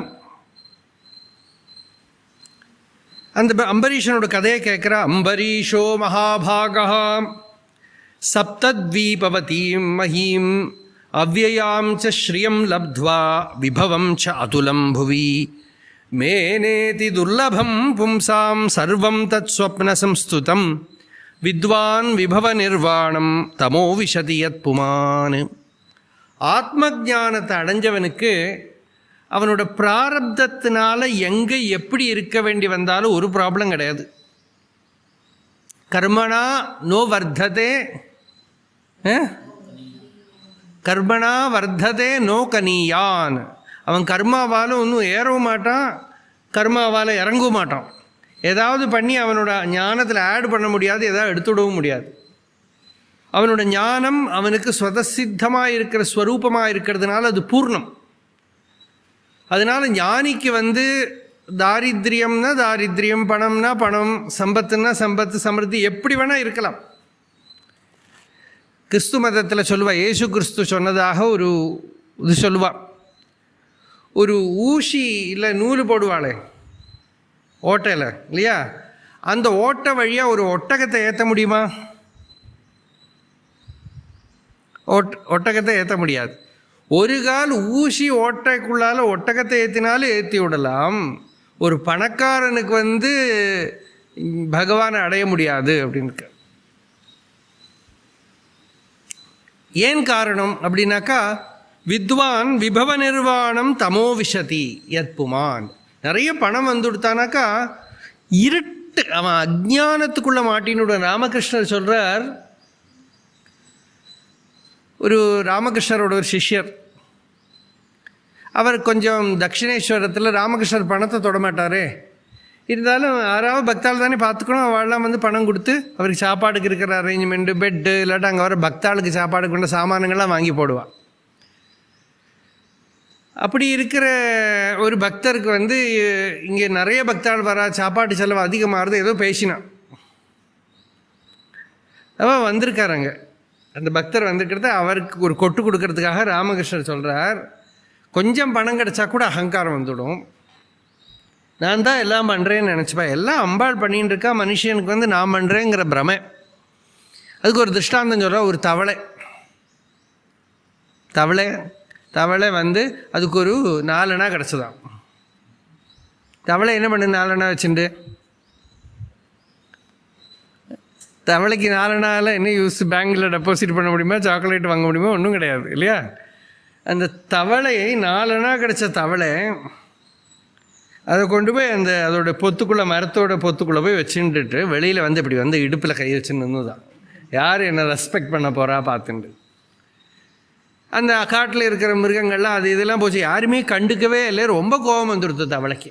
நான் ஒரு பணக்காரன் இங்கே நிற்கிறேன், என்னை யாரும் கண்டுக்க மாட்டேங்கிறா. அப்புறம் ஒரு யானை தான், அந்த யானை முன்னாடி போயிட்டு சல்யூட் அடி அப்படின்னு தான். யானைக்கு இது கேட்கவே இல்லை இது சொல்கிறது. என்ன இந்த கால் 4 அணா இருக்கே, அந்த ஆணை அது மேலால நடந்து போயிடுத்தான். அப்போது ஒரு 4 அணா கிடச்சா தவளைக்கு கூட அகங்காரம் வந்துடுமாம். பேக்கெட்டில் ஏதோ பைசா இருக்குன்னு நான் யாரு எவன் அப்படின்னு தோணுமாம், பெரிய பணக்காரன் அப்படின்னு ரெஸ்பெக்ட். அப்போ அதனால சாதாரண மனுஷனோட கதி அதுதான். அவனுக்கு ஏதாவது ஒரு பைசா கிடச்சானாக்கா அவனுக்கு அம்பட நானே அம்பாவும், என்னை விட யார் பெரியவன் உண்டுங்கிற மாதிரி ஒரு கௌரவம் வந்துடும் இல்லையா. லோகத்தில் நம்ம பார்ப்போம், பணக்காரானாக்கா அவளோட ஒரு கௌரவம் எல்லாம் மாத்திரமில்லை. தமோ விஷதி, இருட்டுக்குள்ளே பொந்து பண்ண என்ன ஆர்டிஃபிஷியல், நமக்கு தேவையில்லாத சுகங்களுக்கெல்லாம் நம்ம அடிமை ஆகிடுவோம். பணக்காரன்னா அவன் என்னென்னா அடிமை ஆகிடுவான், நிறைய சுகங்களுக்கு அடிமை ஆகிடுவான். ஒரு நவாப் இருந்தான், ஏதோ ஹைதராபாத் அங்கங்கே நிறைய, ஆந்திராவில் நிறைய நவாப் உண்டு. பிரிட்டிஷ் அட்டாக் பண்ணினான் அவனோட ராஜ்யத்தை. நிறைய ரத்னம் சொர்ணம், பெரிய பணக்காரன், அதனால தான் அட்டாக் பண்ணான். நவாப் ஓடி போட்டும் வச்சா பிரிட்டிஷ். எனக்கு அவன் தப்பிச்சுன்னு போனால் போட்டு நமக்கு பணம் போரும் சொல்லி கொஞ்சம் மைல்டாக வெளியிலேருந்து அட்டாக் பண்ணான். எல்லோரும் ஓடி போயிட்டான் நவாபோட பேலஸில். இந்த நவாப் மட்டும் ஓடாமல் பெட்ரூமில் உட்காந்துட்டுருக்கான். அவள் பிடிச்சிட்டான். பிடிச்சி லாஸ்ட்டில் கேட்டான், நாங்கள் தான் போனால் போட்டும் வச்சோம், என்ன நீ ஏன் ஓடலைன்னு. இல்லை, அந்த ஷூ போட்டு தரத்துக்கு வேலைக்காரனை கிடைக்கலன்னு. ஓடலையா? அந்த ஷூ வந்து அவன் போட்டு கொடுக்கணுமா, இவனா போட்டுக்க மாட்டானா. அதனால் அங்கே அதை இப்படி ஒருத்தன் 2 பேர் இப்படி கொண்டு போட்டு கொடுக்குற ஆளை கிடைக்கல, அதனால ஓடாமல் உட்காந்துட்டு இருக்கான். இப்போது தமோ விஷதி இல்லையா, நிறைய ஆர்டிஃபிஷியலான சுக சாமகிரிகளுக்கு நம்மளை அடிமகள் ஆகிடுறோமே. அது இல்லாட்டா இருக்க முடியாது, இது இல்லாட்டா இருக்க முடியாதுன்னு ஆகிடுவோம். அப்போது அப்படி ஒரு டேஞ்சர் இந்த பணத்தில் இருக்கிறத அம்பரீஷன் எப்படி இருந்தாருன்னா, சப்தத்வீபவதியும் மகிம், 7 த்வீபுக்கும் ராஜாவாக இருந்தான். சும்மா இந்தியாவுக்கு மட்டும் இல்லை, ஏஷியாவுக்கு மட்டும் இல்லை, ஆல் த 7 த்வீப் கான்டினென்ட்ஸ், எல்லா த்வீபுகளுக்கும் கான்டினென்ட்ஸும் அவருக்கு கீழே இருந்ததாம். அப்படி ஒரு ராஜாவாக இருந்து அவ்யயாம்ச ஸ்ரீயம், தீராத சம்பத் சமிருத்தி. அப்படி இருந்தும் மேனே அதிதுர்லபம் பும்சா, மனுஷனுக்கு கிடைக்கிறதுல ரொம்ப துர்லபமாக, சர்வம் ஸ்வப்பன சம்ஸ்துதம். இதெல்லாம் வெறும் ஸ்வப்பனம் போல், வெறும் போய் ஸ்வப்பனத்தில் என்ன இல்லாமல் இருக்குது போல், இதெல்லாம் வெறும் ஸ்வப்பனம் தான் இருந்தார். ஒன்றுலையும் மாட்டிக்கவே இல்லை. எவ்வளோ சம்பத் சமிருத்தி இருந்தாலும் எதுலேயுமே அம்பரீஷன் மாட்டிக்கவே இல்லை. அதுதான் தத்துவ நிச்சயம், ஞான நிச்சயத்தோட லக்ஷணம், ஆத்ம ஜானத்தோட லக்ஷணம். வாசுதேவே பகவதி தத்பக்தேஷு ஜ சாதுஷு பிராப்தோ பாவம் பரம் விஸ்வம் ஏனேதம் லோஷ்டவத் ஸ்மிருதம். எப்படி இருந்தார்னா, பகவான்கிட்ட இவர் பக்தி மார்க்கத்தில் இருந்தவர். ரிஷபதேவர் யோகி ஞான நிஷ்டர், அம்பரீஷன் பக்தியில் இருக்க, சரள பக்தி, ஜனங்களுக்கெல்லாம் வழிகாட்டுறதுக்கு அவர் எப்படி இருந்தார்னா, பகவான்கிட்ட பக்தி, பகவத் பக்தாள்கிட்ட எப்பவும் ஒரு அன்பு. தத் பக்தேஷு ச சாதுஷு, ஆறுகள் சாதுக்களுக்கெல்லாம் அங்கே போகலாம், அவளையெல்லாம் சேவை பண்ணப்படும் இல்லையா. இப்போ திருவனந்தபுரத்தில் பத்மநாப சுவாமி கோவில் ராஜாவோட ஃபேமிலியில் தான் இப்போவும் இருக்குது. அந்த ராஜவம்சம் பரம்பரை பூரா அப்படி அந்த கோவிலில் தினமும் நமஸ்காரம் பண்ணணும் சுவாமிக்கு. அங்கே ஏன்னா ராஜ்யம் அவளோடது இல்லை, ராஜ்யம் பத்மநாபரோடது. ராஜா பத்மநாபதாசன் தான் டைட்டில். ராஜாவுக்கு அதான் அந்த மார்த்தாண்டவர்மா ராஜ்யத்தையெல்லாம் பிடிச்சுட்டு பத்மநாபருக்கு கொடுத்துட்டார். கொடுத்து அதுக்கு மேலே பத்மநாபதாசன்னு தான் அந்த பாவத்தில் தான் இருந்தாவாளெல்லாம்.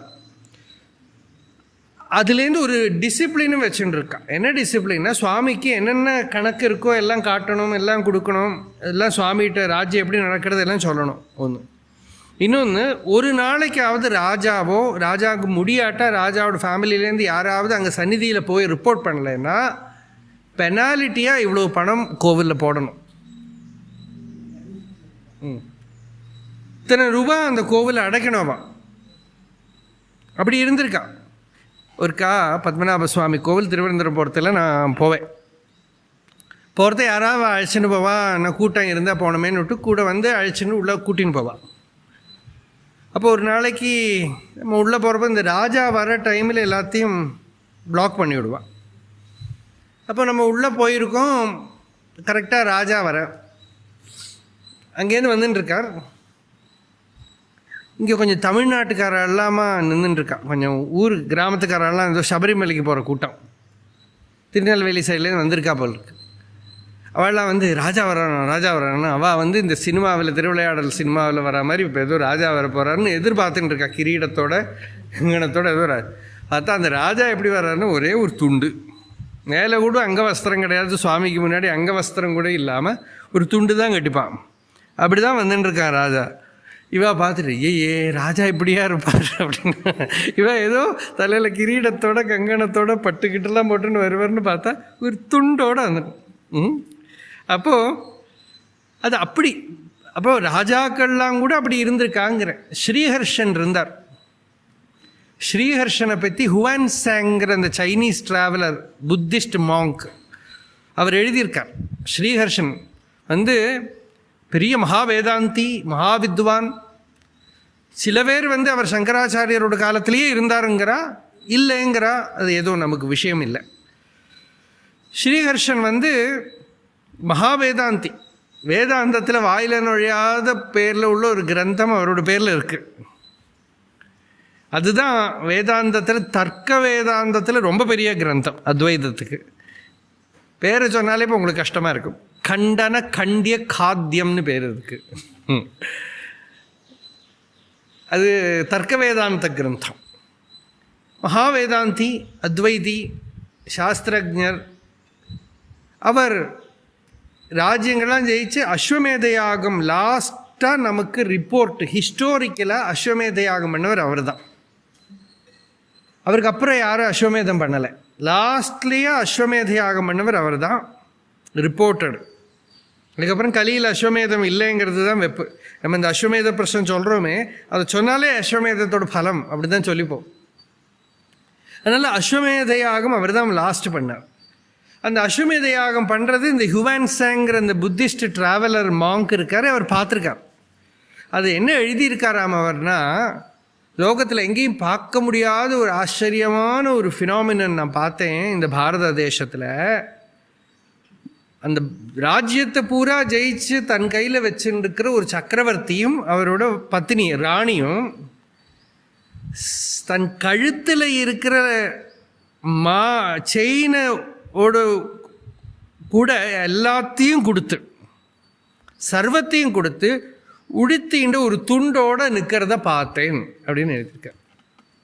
எல்லாத்தையும் தானம் பண்ணி எதுவும் இல்லாமல் நிற்கிற ஒரு நம்ப முடியாத ஒரு காட்சியை நான் பார்த்தேன் அப்படின்னு ஹர்ஷனை பற்றி எழுதியிருக்கேன். அப்படின்னா அப்படியெல்லாம் ரொம்ப ஸ்பிரிச்சுவலாக அத்தியாத்மமாக உசந்த நிலையில் இருக்கிறவா நம்ம ராஜ்யத்தில் இருந்திருக்கா. இப்போ கூட நம்ம பார்க்குறோம் கொஞ்சம் கொஞ்சமாவது அதோட சம்ஸ்காரத்தை, இல்லையா? அந்த சம்ஸ்காரம் கொஞ்சமாவது இப்போவும் நம்ம பார்த்துன்னு இருக்கோம்.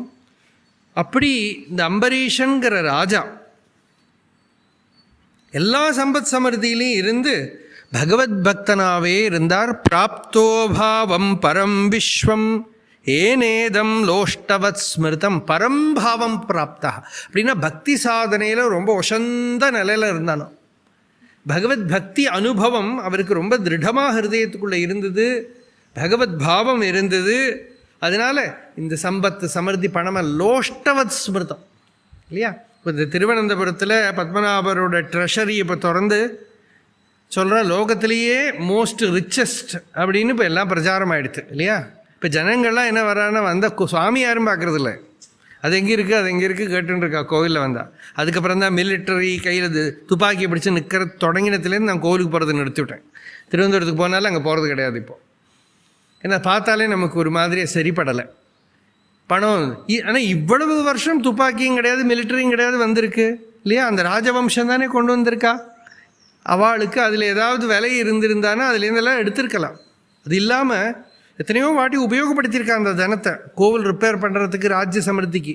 எத்தனை உபயோகப்படுத்தினாலோ அதோட 2 மடங்கு அதுக்குள்ளே போட்டுவிடுவாளோ. பணம் ஒரு விஷயத்துக்கு சொல்லலை, ஆனால் அது கொஞ்சமாவது அதில் மனசு வச்சுன்னு இருந்தால் எவ்வளோ கெட்டு போயிடுவான் மனுஷன். அப்படி இருந்து லோஷ்டவது அதெல்லாம் வெறும் யூஸ்லெஸ் மண்ணாங்கட்டை. அதை மண்ணாங்கட்டைன்னு நினச்சிட்டு இருந்தார். லோஷ்டவத்து ஸ்மிருதம், ஒரு மரக்கட்டை மாதிரி மண்ணாங்கட்டை மாதிரி தூசி, ஒன்றும் யூஸ் இல்லை அப்படின்னு. அப்படி இருக்க சவை மன கிருஷ்ண பதாரவிந்தயோகம் எப்படி வாழ்ந்தார், ஒரு பக்தன் எப்படி வாழணுமோ அப்படி அப்படின்னா ராஜ்யகாரியங்கள்லாம் பண்ண எல்லாம் பண்ணினார்.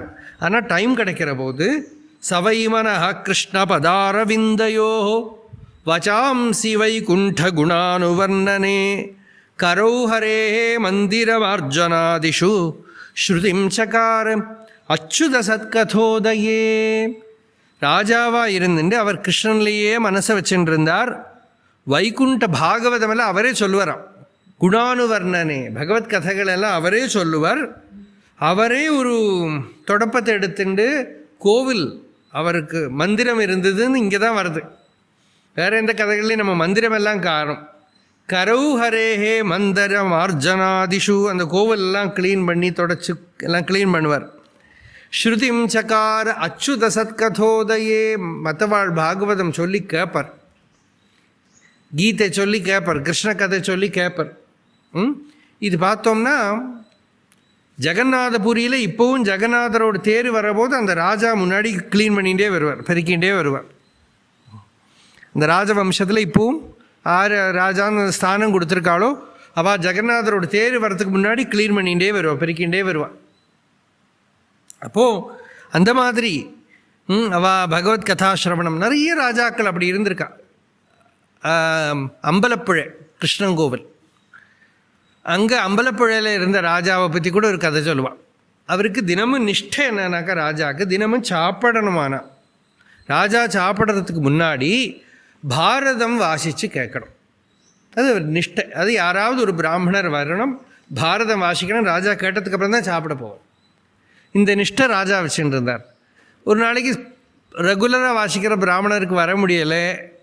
அப்போது ராஜா சொன்னார், நேர கோவிலில் போய் பாரு, யாராவது ஒரு பிராமணர் இருந்தான்னா ഭാരതം കൂട്ടി വായിക്കാൻ പറ്റുമോ എന്ന് ചോദിക്കാം. മലയാളത്തിൽ കൂട്ടി വാസിக்கிறதுன்னு சேர்த்தி வாசிக்கிறது அப்படின்னா அக்ஷரங்களை இதை சொக்குமோ லகுதி பலின்னு வாசிக்க விடாதே. அக்ஷரங்களை சேர்த்தி வாசிக்க சொன்னால் கரெக்டாக வாசிக்க தெரியணுமே. ஒரு லெட்டராக வாசிக்கிறது சேர்த்தி ஸ்லோகம் கரெக்டாக. அப்போ கூட்டி வாசிக்கிறது, கூட்டி வாசிக்கிறதுன்னு சேர்த்தி வாசிக்கிறதுன்னு ஒரு அர்த்தம், ஆட் பண்ணி எக்ஸ்ட்ராவாக வாசிக்கிறதுன்னு அர்த்தம் வந்துடும். கூட்டி கூடுறதுன்னா அதிகம், ரெண்டு அர்த்தமும் உண்டு. அப்போ இந்த கோவிலில் போனால் ஒரு பிராமணர் உட்காந்துருக்கார். அப்போ ராஜாவுக்கு பாரதம் வாசிக்க, கொஞ்சம் பாரதம் கூட்டி வாசிக்கலாமா அப்படின்னு கேட்டார். அப்படின்னார் அவர் அழைச்சின்னு வந்தால் நல்ல தேஜஸ்வியான பிராமணர். பாரதம் புஸ்தகத்தை கொடுத்து வாசிக்க சொன்னார் ராஜா. அவர் பாரதம் கடக்கடான்னு வாசிச்சுன்னு வந்து ஒரு இடத்துல வந்து பீமன் கதையால் அடிக்கிறான். அந்த யுத்த பருவம், அந்த அடிக்கிறதுல துரியோதனனோட சைன்யம் அப்படி இப்படி போய் இந்த ஒரு இதை வளைச்சா மாதிரி அந்த ஃபார்மேஷன் நடுவில் அப்படி யுத்தம் பண்ணிகிட்டே போகிறான் பீமன். அது அப்படி இப்படி ஸ்பேஸ் கிரியேட் ஆகி நடுவில் எல்லாம் சைன்யம் இல்லை, சைடுக்கு ரெண்டு சைடுக்கும் போயிடுது. அப்படியே கர்ணன் கிட்ட போய் எல்லாமா போய் என்னை காப்பாற்றுங்கோ எங்களை காப்பாற்றுங்கோன்னு கர்ணன் கிட்ட போயிடுது. அந்த போர்ஷன் பாரதத்தில் சட்டுன்னு ஒரு ஸ்லோகம் நடுவில் ஒரு பாட்டுக்கு பாரதம் வாசிச்சுட்டே இருக்கார். பீமசேன கதாருத்த துரியோதன வரூதினி, பீமசேன கதாவித்த துரியோதன வரூதினி சிகா கார்வாடகசேவ கர்ணமூலமுபாகதா அப்படின்னு ஒரு ஸ்லோகம். ராஜாவுக்கு பாரதம் நல்லா தெரியும், ஏன்னா ராஜா டெய்லி கேட்டுன்னு இருக்காரோ இல்லையோ, அதனால் அது பாரதத்தில் இல்லாத ஸ்லோகமான சட்டுன்னு தெரியும். கேட்டுட்டே இருக்கிறது, அவர் வாசிச்சுட்டே இருக்கிறதுக்கு நடுவில் பீமசேன கதாவித்த துரியோதன வரூதினி, பீமசேனனோட கதையால் அடிப்பட்ட துரியோதனனோட சைன்யம் சிகா கார்வாடக செய்வ, கார்வாடகன்னாக்கா சொட்டத்தலையன், சொட்டத்தலையனோட சிகை மாதிரி கர்ணன்கிட்ட போச்சுன்னு ஒரு அர்த்தம். கர்ணமூலம் உபாகதை, இங்கே வந்து இங்கே மட்டும்தான் முடி இருக்கும் சொட்டத்தலையனுக்கு, இங்கே மட்டும்தான் முடி இருக்குது, இங்கெல்லாம் ஒரே பிளாங்க் இல்லையா. அந்த சொட்டத்தலையன் மாதிரி கர்ணமூலம் உபாகதா, டபுள் மீனிங். கர்ணன்கிட்ட போச்சுன்னு ஒரு அர்த்தம், கர்ணமூலம் உபாகதா. ராஜா திருப்பி வாசி என்ன ராஜா சொன்ன, திருப்பி சொன்னார், இது பாரதத்தில் இல்லையே என்ன ராஜா. ஆமாம், என்கிட்ட கேட்குற போது கூட்டி வாசிக்க சொன்னால் நான் கூட்டி வாசித்தேன். நான் அந்த பிராமணன் கூட்டி வாசிக்க முடியுமா கேட்டால் கூட்டி. ராஜா எழுந்திருந்து நமஸ்காரம் பண்ணார். என்ன ராஜா புரிஞ்சுன்னு விட்டார், வந்தது யாருன்னு புரிஞ்சுன்னு விட்டார், நாராயண பட்டதிரி. அப்போ நாராயண பட்டதிரி தான் வந்திருக்கான்னு தெரிஞ்சால் அப்படியே நமஸ்காரம் பண்ணி ஆளை புரிஞ்சுன்னு விட்டேன். ஆனால் வேறு யாரும் இப்படி ஸ்லோகம் பண்ணி வாசிக்க முடியாதுன்னு தெரிஞ்சுட்டு நமஸ்காரம் அப்படி கதை சொல்லுவாள். அப்போ இந்த மாதிரி ராஜாக்கள்லாம் நல்ல சம்ஸ்கார சம்பன்னர்கள், சாஸ்திர விற்பத்தி உள்ளவா, அறிவுள்ளவா, பக்தாள் எல்லாமே இருந்திருக்கா அவளெல்லாம்.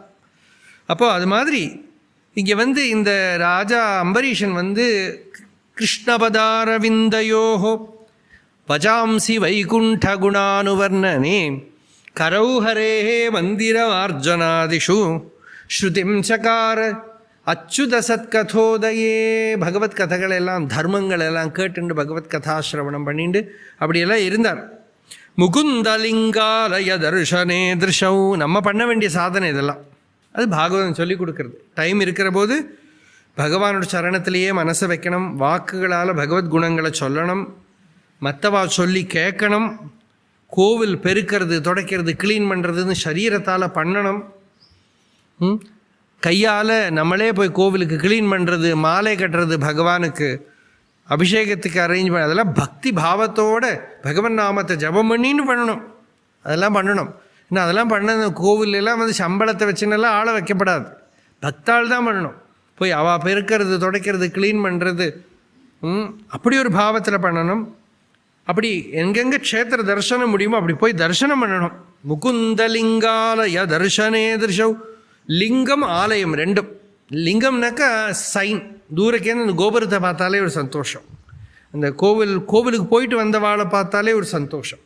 முகுந்தலிங்காலய தர்ஷனே திருஷவ் தத் பிருத்திய காத்திர ஸ்பர்ஷேங்க சங்கமம்.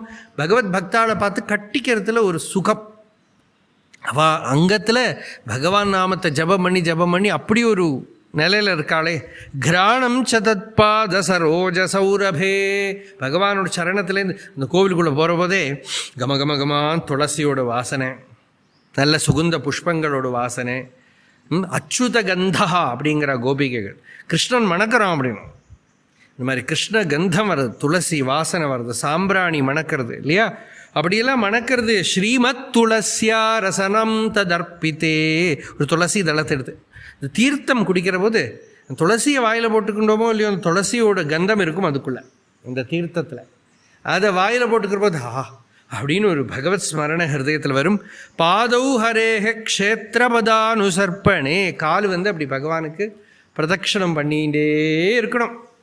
பெரிய கோவில்களெல்லாம் போய் பிரதட்சணம் பண்ணால் பிருகதாகாரமான கோவில். இப்போ அருணாச்சலேஸ்வரர் கோவில், அந்த கோவிலுக்குள்ளே பிரதட்சணம் பண்ணுறது, பிராகாரத்தை பிரதட்சணம் பண்ணுறதுன்னு. இப்போ கேரளாவில் போனால் வடக்கநாதனுக்கு பிரதட்சணம் பண்ணுறது, குருவாயூரில் போனால் சயன பிரதட்சணம் பண்ணுவான், படுத்துண்டு சயன பிரதட்சணம். ஃபஸ்ட்டு டைம் நானும் ஒரு பெரிய யோகி ஒரு மகாத்மாவுமா போனோம் குருவாயூருக்கு. ஒரு 18 வருஷம் முன்னாடி, 20 வருஷம் இருக்கும் தோன்றது முன்னாடி, 20 வருஷம் முன்னாடி போன இடத்துல குருவாயூரப்பனுக்கு சயன பிரதட்சணம் பண்ணிட்டு இருக்கா. இவர் பார்த்தார், நமக்கும் பண்ணுறோமா அப்படின்னு கேட்டாருங்க. நான் பண்ணலாமே அப்படின்னு. முதல்ல அவர் சயனம், எங்களுக்கு பர்பஸ் ஒன்றும் கிடையாது, அவர் சயன பிரதட்சணம் பண்ணினார். நான் கூட நடந்து பிரதட்சணம் முடிச்சுட்டு வந்தோம். அப்புறம் நான் பண்ணினேன், அவர் கூட நடந்து பின்னால் பிரதட்சணத்தை பார்த்துட்டே வந்தார். வயர் பசிச்சு காளறது. துவாதசி அன்னைக்கு பசிக்கிறது, சாப்பிடல. அப்படி தரிசனம் எல்லாம் பண்ணி வெளியில் வந்தோம். வெளியில் வந்ததும் பிராமணாளா அப்படின்னு கேட்டார். வந்து ஆமாம், உள்ளே சாப்பிட கூட்டின்னு போகிறோம் சொல்லிவிட்டு, கோவில் இல்லை வேறு யாரோ ஸ்பெஷலாக பண்ணின்னு இருக்கிற இடத்துக்கு பிராமண போஜனத்துக்குன்னு கூட்டிகிட்டு குருவாயூரப்பனுக்கு சயன பிரதட்சணம்னா குருவாயூரப்பன் கூட்டிகிட்டு போய் சமிருத்தமாக அன்றைக்கி சாப்பிட்ட மாதிரி சாப்பாடு சாப்பிட்டது கிடையாது. அப்படி ஒரு சாப்பாடு, சமிருத்தமான சாப்பாடு சாப்பிட்டோம். அப்போது அப்படி ஒரு பிரதட்சணம் பண்ணுறது, நடந்து பிரதட்சணம் இல்லையா? அருணாச்சலேஸ்வரர் 14 கிலோமீட்டர் சயன பிரதட்சணம் பண்ணுறவாள்லாம் உண்டு. அடிப்பிரதட்சணம் பண்ணுறது, சயன பிரதட்சணம் பண்ணுறதெல்லாம் பண்ணுவா அண்ணாமலையா. அப்படியெல்லாம் பிரதட்சணம் பண்ணுறது பகவானுக்கு அது ஒரு ஸ்மரணம். பாதௌ ஹரேஹே க்ஷேத்திர பதானுசர்ப்பணே ஷிரஹா ரிஷிகேஷ பதாபிவந்தனே. தலை வந்து அங்கே விழுந்து விழுந்து நமஸ்காரம் பண்ணோம். ஏவம் சதா கர்மகலாபமாத்மனஹ காமம் ச தாஸ்யே நது காம காம்யயா யதோக்தம ஸ்லோக ஜனாஸ்ரயா ரதி. பகவத் பக்தாள்கிட்ட மட்டும் கனெக்ஷன். ஆசையோ லௌகிக விஷய ஆசைகள்லாம் இல்லை. ஆசைகள் இருக்குது. என்ன ஆசை இருக்குது? பகவானுக்கு அர்ச்சனை பண்ணணும், பகவானுக்கு பூஜை பண்ணணும், பகவானுக்கு பிரதட்சணம் பண்ணணும், க்ஷேத்திர தரிசனம் பண்ணணும், பகவத் பக்தாளை பார்க்கணும், பாகவதம் கேட்கணும், கீதை கேட்கணும், சத் சங்கம் வேணும். அப்படித்த ஆசைகள்லாம் இருக்கும். பக்தனுக்கு வந்து எல்லாம் மைல்டு, ரொம்ப சுகம். எல்லாம் நல்ல குணங்களெல்லாம் இந்திரிய மனசெல்லாம் வேலை பண்ணும். ஆனால் எல்லாம் பகவத் விஷயத்தில் தான் வேலை பண்ணும். அப்படி அதில் திருப்பி விட்டு இப்படி கர்ம கலாபம், காத்தாலேருந்து ராத்திரி வேறு அம்பரீஷன் வந்து சும்மா இருந்தாருன்னு சொல்ல முடியாது. ஒரு பக்தன் சும்மா இருந்தான்னு சொல்ல முடியாது. பண்ணிகிட்டே இருக்கான், ஏதோ வேலை பண்ணிகிட்டே இருக்கு. ஆனால் ஃபுல்லி டைனாமிக் மெடிடேஷன் தான் அது. Dynamic spiritual experience. ஸ்டாட்டிக்காக இல்லை, டைனாமிக்காக தான் இருக்கும். ஃபுல்லாக கை கால் கண் மூக்கு இந்திரியங்கள் எல்லாம் யூஸ் ஆகுது. பக்தி சாதனையில் வந்து இதை யூஸ் பண்ணாமல் இருக்கலை, ஃபுல் யூஸ் தான். ஆனால் எல்லாம் திவ்யமாக கண்ணு பகவானை பார்க்கறது, காலு பகவான் நடக்கிறது இல்லை. இந்த மாதிரி ஸ்லோகங்கள் எல்லா பக்தாலும் பண்ணியிருக்கான். காயேன வாச்சா மனசேந்திரியர்வா புத்தியாத்மனாவா பிரகிருதே சுபாவா அப்படி பண்ணியிருக்கா. பட்டந்தோ நாமானி பிரமதபர சிந்தௌ நிபதிதாக ஸ்மரந்தோ ரூபம் தே வரத கதையந்தோ குணகதாக. இப்படியெல்லாம் பட்டதிரி நாராயணியத்தில் சௌந்தரிய லஹரியில் வரும். ஜபோ ஜல்ப ஷில்பம் சகலம் அபிமுத்ரா விரஜனா கதி பிராதக்ஷிண்யக்கிரமணம் அசனாதி ஆಹುತಿ விதி பிரணாம சம்வேஷ சுகமகிலம் ஆத்மார்ப்பணதிஷா சபர்யாபர்யாயஸ்தவ பவது என்மே விலசிதம். பரமேஸ்வரனை சொல்கிற போது கரச்சரணகிருதம் வா காயஜம் கர்மஜம் வா ஸ்ரவண நயனஜம் வா மானசம் வா அபராதம் விதிதம் அவிதிதம் வா சர்வமே தக்ஷமஸ்வ ஜய ஜய கருணாப்தே சிவ சிவ கருணாப்தே ஸ்ரீ மகாதேவ சம்போ. இப்படி எல்லாத்தையும் கை கால் கண்ணு மூக்கு இந்திரியங்களெல்லாம் பகவானுக்கு யூஸ் பண்ணணும். இப்படியே இருக்க அஸ்வமேத யஜ்ஞம் பண்ணினார். வசிஷ்ட கௌதமாதி ரிஷிகளோடு பண்ணினார். தேவர்கள்லாம் ரித்விக் ஸ்தானத்தில் தேவர்கள்லாம் சதஸ்யர்களாக வந்தா. இப்படி இருந்து நல்ல பகவத் பக்தன், பகவத் அனுபூதி உள்ளவனுக்கு நிறைய சம்பத் சமிருத்தி இருந்தால் ஒரு தோஷம் கிடையாது. என்னெல்லாம் பணம் இருந்தாலும் இன்னும் மனசு அதிலெல்லாம் போய் பட்டுக்கவே பட்டுக்காது. கிருஹேஷு தாரேஷு சுதேஷு பந்துஷு தீபோத்தமஸ்யந்தன வாஜிபத்திஷு அக்ஷய்ய ரத்னாபரணாயுதாதிஷு அனந்த கோஷேஷு அகரோத் அசன்மதிம். எப்படி இருந்தார் திருப்பி சொல்கிறது. நிறைய பேலஸ் வீடு எல்லாம் இருக்குது, நிறைய ராணிகள்லாம் இருக்கா, குழந்தைகள் இருக்கு, அவருக்கு பந்துக்கள் இருக்கா, தீவுகள் இருக்குது, நிறைய ரதங்கள், குதிரைகள், யானைகள், அக்ஷயமாக இருக்கிற ரத்ன ஆபரணாதிகள் எல்லாம் இருந்தாலும் அதெல்லாம் அசன்மதியம், இதெல்லாம் பொய்ன்னு இருந்தாராம். எதுலேயுமே பட்டுக்காமல் அசக்தமாக இருந்தாராம். அப்படி பகவத் ஆராதனை நிश्चिंतமாக பண்ணிட்டு இருந்தால் பகவான் என்ன பண்ணுறார், பகவானோட சுதர்சன சக்கரம் இருக்கே, அது எதுக்குன்னா நம்மளையெல்லாம் ப்ரொடெக்ட் பண்ணுறதுக்கு தான். பக்தன் காப்பாற்றிக்க வேண்டியதில்லை, பகவான் காப்பாற்றுவர். பகவானோட அந்த காப்பாற்றக்கூடிய சம்ரக்ஷணம் பண்ணக்கூடிய சக்தி தானே சுதர்சனம். அந்த சுதர்சன சக்கரம் பகவத் பக்தாளோட பின்னால் எப்போவுமே இருந்துகிட்டே இருக்கும். ஆனால் அது எப்போ பார்த்தாலும் தெரிஞ்சுன்னு இருக்காது சக்கரம். தேவைப்படுற போது வேலை பண்ணும். சில வைஷ்ணவாலாம் சாலக்கிராம ஆராதனை பண்ணுறது சுதர்சன சாலக்கிராமம்னே உண்டு. அந்த சாலக்கிராமத்தை ஆராதனை பண்ணுவான். அந்த சுதர்சன சாலக்கிராம ரூபத்திலேயே ஒரு பகவான் சுதர்சனர் இருந்தார்னு சொல்லணும். பகவான் அம்பரீஷனோட கிரகத்தில் அந்த சுதர்சனத்தை வச்சுருந்தாராம்.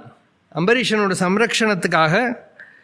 இப்போ நம்ம பார்த்தோம் மகாபலி சரித்திரத்துலேயும் தான் பகவான் ஒன்று ரக்ஷிஷ்யேனார் இல்லையா, அது மாதிரி இங்கேயும் ரக்ஷிஷ்யே தான், சம்ரக்ஷணம் பகவான் பண்ணுறார். அப்படி பண்ண ஏகாதசி விரதம் ரொம்ப நிஷ்டையோடு பண்ணியிருந்தேன். ஏகாதசிக்கு அம்பரீஷன் தான் திருஷ்டாந்தம், உதாகரணம். ஏகாதசிங்கிறது பகவத் பக்தாளுக்கு, விஷ்ணு பக்தாளுக்கு ரொம்ப முக்கியமான விரதம். அது ஒரு டயட் ரெஸ்ட்ரிக்ஷன், உபவாசம் ரெஸ்ட்ரிக்ஷன் மட்டும் இல்லை, அது பகவத் பக்தி. அது அப்படி பார்த்தா தான் அது பிரயோஜனம். தசமி அன்னைக்கு ராத்திரி பூரா உபவாசம் இருந்து, தசமி அன்னைக்கு ராத்திரி உபவசிச்சு, ராத்திரி பூரா தூங்காமல் பகவன் நாமத்தை கீர்த்தனம் பண்ணி ஜபம் பண்ணி தியானம் பண்ணின்னு இருந்து, ஏகாதசி அன்னைக்கு சுத்தமாக உபவாசம் இருந்து, துவாதசி அன்னைக்கு கார்த்தால பாரணை பண்ணுறது, இதுதான் சம்பிரதாயம். இப்படி ஒரு வருஷம் பண்ணிவிட்டு சம்பத்சர விரதம், அந்த ஒரு வருஷத்தில் அதை பூர்த்தி பண்ணுறத நிறைய தான தர்மங்கள்லாம் பண்ணி பகவத் ஆராதனை ஸ்பெஷலாக பண்ணி பூர்த்தி பண்ணுவான். பூர்த்தின்னா திருப்பி அடுத்த வருஷம் திருப்பி தொடங்க வேண்டியது அடுத்த ஏகாதசி. அது ஒரு இன்செசண்ட்டாக இருக்கிற தபஸ் இல்லையா. ஏகாதசி பல பேர் பல விதத்தில் பண்ணுவாள். சில பேர் ஏகாதசி பண்ணியே வீட்டில் இருக்கிற சாப்பாடெல்லாம் தீர்ந்து போயிடும். அப்படி ஏகாதசி பண்ணுறவாளும் உண்டு.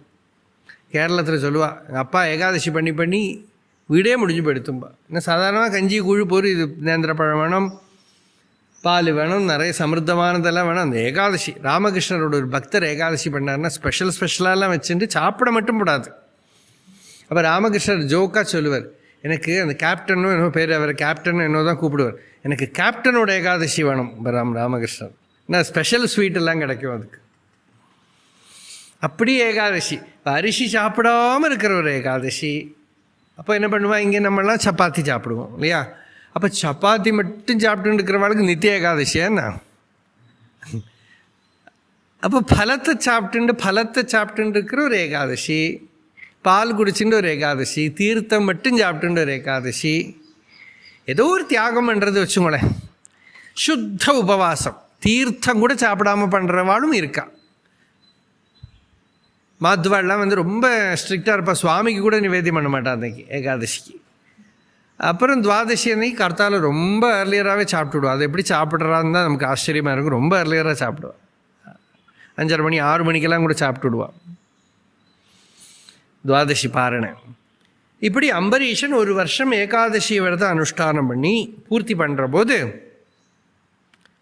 நம்ம துர்வாசா மகர்ஷி நிறைய சிஷ்யாலோட அம்பரீஷனோட அங்கே வந்தார். வந்ததும் அம்பரீஷனுக்கு ஒரே சந்தோஷம். ஏன்னா துவாதசிக்கு பிராமண சந்தர்ப்பணம் பண்ணணும். அது தேவரிஷி வந்திருக்கார். சாதாரண மனுஷர் இல்லையே, அவர் தேவரிஷியாச்சே. தேவரிஷி வந்திருக்கார். ரொம்ப ஆனந்தமாகிடுத்து. நீங்கள் இங்கே தான் போஜனம் பண்ணணுன்னா அவர் சரி, அவர் டெஸ்ட் பண்ணுறதுக்குனே வந்திருக்கார். அவர் ஒரு ட்ராமா போடுறதுக்குனே வந்திருக்கார். ஸ்நானம் பண்ணிட்டு வரேன், யமுனையில் போய் ஸ்நானம் பண்ணிட்டு தானே துவாதசி பாரணம் பண்ணணும். ஸ்நானம் பண்ணிட்டு வரேன்னா யமுனா ஜலத்தை பார்த்துட்டு அவர் என்ன பண்ணார், மகா யோகியோ இல்லையோ டபக்குன்னு உள்ளே குதிச்சார். ஜலத்துக்கு அடியில் போய் சுவாசத்தை ஸ்தம்பனம் பண்ணி தண்ணி கடியில் உட்காந்துன்னு விட்டார் மாத்தியானி ஜபம் பண்ணுறதுக்கு. கொஞ்சம் நேரம் ஆச்சு, அதிலே உட்காந்துருக்கார். ரொம்ப நேரமாக வரவே இல்லை. அம்பரீஷனுக்கா ஒரே கவலை ஆகிடுத்து. துவாதசி பாரணை பண்ணணுமே. பிராமணால்கிட்டெல்லாம் கேட்டால் என்ன பண்ணலாம், அவள் ஒன்றும் வாயே திறக்கலையாம். எனக்கு ஏதாவது சொல்லி வச்சு நம்ம தான் சொன்னோன்னு அவர்கிட்ட யாராவது சொல்லி கொடுத்தா, வந்திருக்கிறவர் துர்வாசா வேறு யாரா ஆனால் பரவாயில்ல, நாம் பாட்டுக்கு ஏதோ நம்ம துவாதசி சந்தர்ப்பணம் பண்ணிட்டு போகிற இடத்துல அவர்கிட்ட ஏதாவது போட்டு கொடுத்துட்டானே என்ன பண்ணுறது. அம்பரீஷன் கேட்டால் யாரும் பதிலே சொல்லலை. சரி சொன்னால் தீர்த்தம் எடுத்துக்கலாமா, சாலக்கிராம தீர்த்தம் தானே, அதை சாப்பிட்டா பிராகுர் அபக்ஷணம் விப்ராஹா அசிதம் நாசிதம் ச. தீர்த்தம் மட்டும் சாப்பிட்டா மாதிரி ஆச்சு, சாப்பிடாத மாதிரி ஆச்சே. பாருங்க, சாலக்கிராம தீர்த்தமோ இல்லை சாலக்கிராமமே முழுகினால் எங்கள்கிட்ட கேட்காதுங்க. நீங்கள் துர்வாசா வர அது டிபார்ட்மெண்ட் வேறு, ரொம்ப ரிஸ்கி ஜாப், நாங்கள் பதில் சொல்ல மாட்டோம். சரி, சில பெரியவாள்லாம் நல்லதுக்கு தீர்த்தத்தோடு பூர்த்தி பண்ணிக்கலாமேன்னு சொன்னான். இவர் தீர்த்தத்தை எடுத்து ஆயில விட்டுக்கிறதுக்கு அத்தனை நேரம் இவர் எங்கே இருந்தார்னு தெரியலை. அத்தனை நேரம் காணாத்தவர் இந்த தீர்த்தத்தை அப்படி ஆஜமனம் பண்ணலான்னு எடுத்தால் டபக்குன்னு முன்னாடி வந்துவிட்டார். பசி வேறையா இல்லையா, நமக்கே ஒரு 12:30 மணி ஆனால் கோபம் வந்துடும். பசி வேறையா, கோபம் வேற வருது.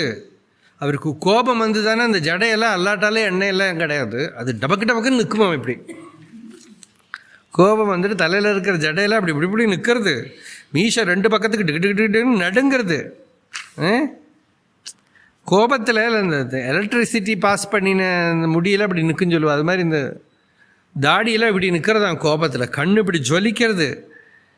அவர் ரொம்ப கோபிச்சுண்டு, எனக்கு சாப்பாடுக்கு எனக்கு கூப்பிட்டு நான் வரத்துக்கு முன்னாடியா சாப்பிட்டேன், விஷ்ணு பக்தன் வேஷமாக போடுறேன், நான் இதை பார்த்துக்கோ சொல்லி தன்னோட தலையிலேருந்து ஒரு ரோமத்தை இப்படி பறிச்சு எடுத்தான். நம்ம என்னெல்லாம் ஒரு மிசைல் பண்ணுறதுக்கு எவ்வளோ செலவு பண்ணுறோம் பாருங்க இல்லையா. ஒரு பைசா செலவு கிடையாது. ஒன்று இப்படி எடுத்தார். அதுலேருந்து ஒரு கிருத்திகா, ஒரு மிசைல், அக்னி கிருத்திகா, அதை எடுத்து அம்பரீஷனுக்கு நேரம் அனுப்புகிறார். தாமாபதந்தீம் ஜுவலதீம், அப்படி நெருப்பு புசு புசு புசு புசுன்னு விடுறது. அது அசிஹஸ்தாம் பதாபுவம், கையில் வாழை எடுத்துன்னு வர்றது. அது வேபயந்தீம் சமுத்வீக்ஷ்ய, அப்படி எரிக்கிறதுக்கு வர்றது. பகவத் பக்தனுக்கு லட்சணம், பகவானே என்னை காப்பாத்துன்னு கூப்பிட்டானா அம்பரீஷன்னா இல்லவே இல்லை. அதை பார்த்து பயந்தானா இல்லை. ந சச்சால பதான் நிருபஹா, நின்ன இடத்துலேருந்து ஒரு ஸ்டெப்பு சலிக்கலையா. அது எரிக்க வரதே, நின்ன இடத்துலேருந்து ஒரு ஸ்டெப் அந்த பக்கம் இந்த பக்கம் சலிக்கலை. அப்படியே அச்சலமாக நிசப்தமாக நிசங்கமாக பார்த்துட்டு இருந்தார். ஆனால் பகவானோட பொறுப்புலையே அந்த சுதர்சனம் டர்ன்னு கிளம்பிடுது பின்னால். அப்போ தான் அது ஜென்ரேட்டர் ஆன் பண்ண மாதிரி சத்தம் கேட்டது. இந்த அக்னி கிருத்திகாவை ஒரு எரிச்சல் அப்படியே பொசிக்கி கொடுத்து சுதர்சனம். அக்னி கிருத்திகா போயிடுத்து. அப்புறம் அந்த சுதர்சனம் துர்வாசா அப்படி பார்க்குறார். சுதர்சனருக்கு டர்ன்னு நேரம் அவருக்கு நேரம் வந்துடுத்து. அவர் பாவம் பசி வர சாப்பிடவும் இல்லை, சுதர்சனம் வர வருது, எல்லாத்தையும் தூக்கி பிடிச்சுண்டு ஓடினான். சுதர்சனமாக இவரை விடவே மாட்டேங்கிறது. நேராக போய் கைலாசத்துக்கு போனார். ஃபஸ்ட்டு பிரம்மாட்ட போனார். பிரம்மா சொன்னார் துர்வாசர் வராருன்னே அவருக்கு ஒரு நடுக்கம், என்னாச்சு ஏதோ தெரியலையே. அப்போ துர்வாசா வந்து சுவாமி காப்பாற்றுங்கோ காப்பாற்றுங்கோ சுதர்சனம் வர்றது அப்படின்னு. அப்போ என்னாச்சு கதையெல்லாம் சொன்னார்ப்பா, என்னால் முடியாதுப்பா, நீ வேறு இடத்துக்கு பார்த்துக்கோ. நேராக கைலாசத்துக்கு போனார். அவரும் சிவபக்தர். கைலாசத்துக்கு ஹரஹர மகாதேவான்னு போனால் சிவன் வாங்கோ உட்காருங்கோ துர்வாசரை, என்ன விசேஷம்? ஐயோ உட்கார வரல சுவாமி சுடுறது. என்னாச்சுப்பா?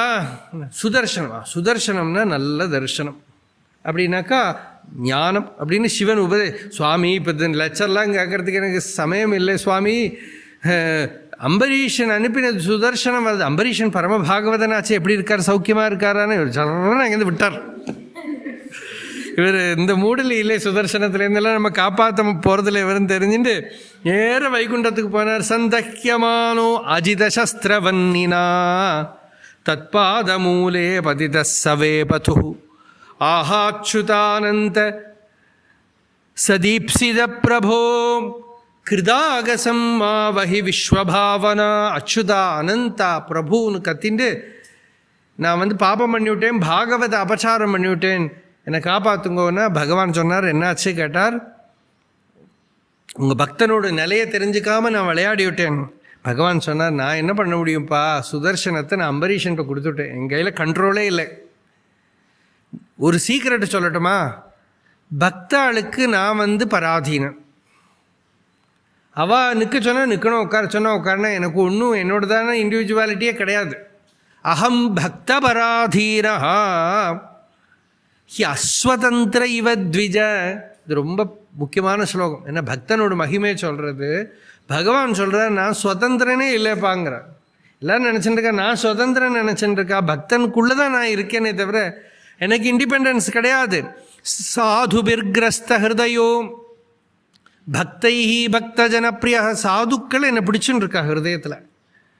எனக்கா இண்டிபெண்டன்ஸ் கிடையாது. எனக்கு அவளை விட்டு விலகி இருக்கணுங்கிற ஆசையும் கிடையாது. யார் அவள் பத்தினி, அவள் குழந்தை, அவள் வீடு, அவள் பிராணன், அவள் தனம் எல்லாத்தையும் எனக்கு சரணாகதி பண்ணி இருக்காளோ அவளை நான் எப்படி விட முடியும்?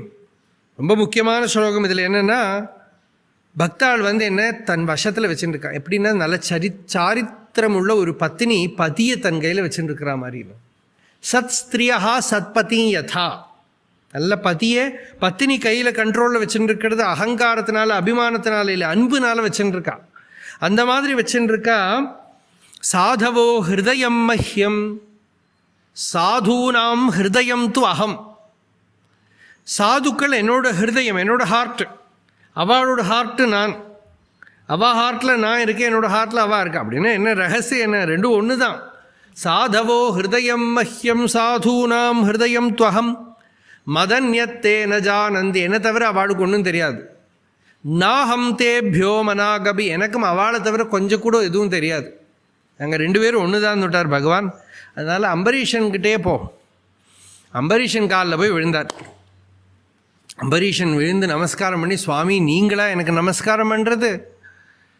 உங்கள் சரண சேவை கிடைக்கிறதுக்கல்லவா நான் காத்துன்ட்ருக்கேன், உங்களுக்கு பாத பூஜை பண்ணுறதுக்கு ஆசைப்பட்டுருக்கேன், எங்கே போனேன்னு தெரியாமல் ஓடி போயிட்டேல. சுதர்சனம். சுதர்சனத்துக்கு என்னாச்சுன்னா, சுதர்சனம் என்ன சொல்கிறாருன்னா, ஐயோ அவர் சுதர்சனம் ஆழ்வார் இல்லையா, அவர் ஏதோ அம்பரீஷனை ஒரு அக்னி எரிக்க வந்தது, அதை எரிச்சுட்டு திரும்பி பார்த்தா துர்வாசர் நிற்கிறார். துவாதசியாக இருக்கே, பரம பக்தர் ரிஷி வந்திருக்காரு, நமஸ்காரம் பண்ணலான் தான் சுதர்சனம் போச்சான் துர்வாசாக்கு. இவர் நினச்சின்னு விட்டார், சுடுறதுக்கு வர்றதுன்னு நினச்சின்னு ஓட ஆரம்பிச்சு விட்டார். நல்ல பக்தாளாக விடமாட்டா, ஓடினா திருப்பி போய் பின்னால் ஓடி போய் நமஸ்காரம் பண்ணிட்டு தான் விடுவோன்னு இருக்கான். அதனால் துர்வாசரை நமஸ்காரம் பண்ணி சுதர்சனமும் போயிடுது.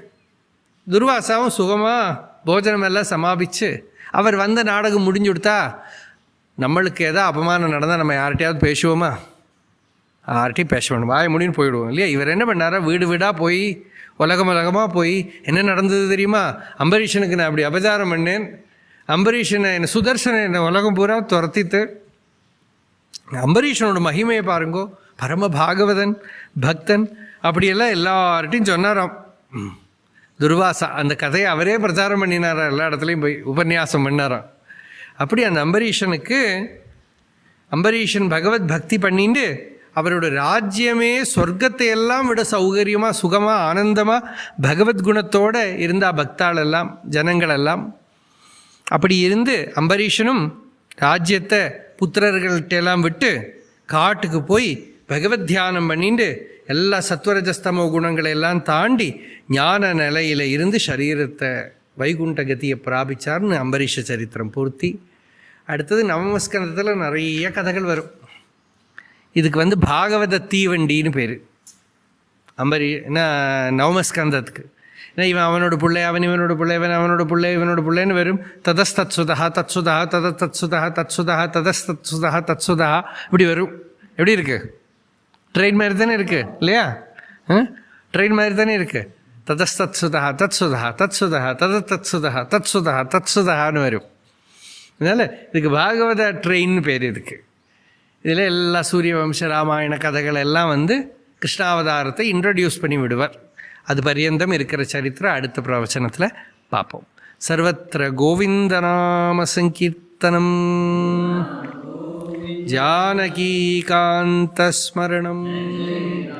ஹர நமः பார்வதீபதயே.